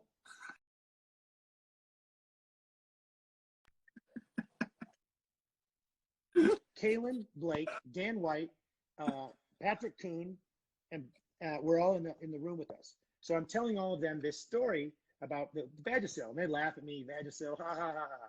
So I send one of my guys to go buy it, someone else, not one of them. They buy it, bring it to me. I put it on my hands, and it's not quite right. It's a little oily, and and I tend to do this a lot. I tend to lick my fingers or touch my mouth, which is terrible now. And it's got a weird taste. So I guess, didn't work for me. So I was in my office with all the guys in there, Kaylin, Dan White, Blake Voigt, Patrick Kuhn, and they're making fun of me of having this and trying it. So I take this, and I've got a drawer at my desk. I open the drawer, and I stick it in the drawer, and I close the drawer. 6 months go by. We don't even think about this. And there's a guy backstage who now works for Adobe.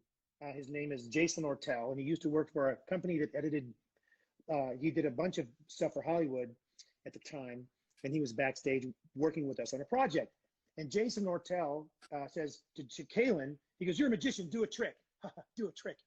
And it's just me in my office at the desk, Kaylin performing a trick for this guy. So he's got his loop thing that he's working on, and he's like standing like this. And the guy goes, if you're a magician, you can produce anything, right? And Kaylin goes, sure, what do you want me to produce? And the guy says, a tube of Vagisil. You can't make that up. So now, this happens.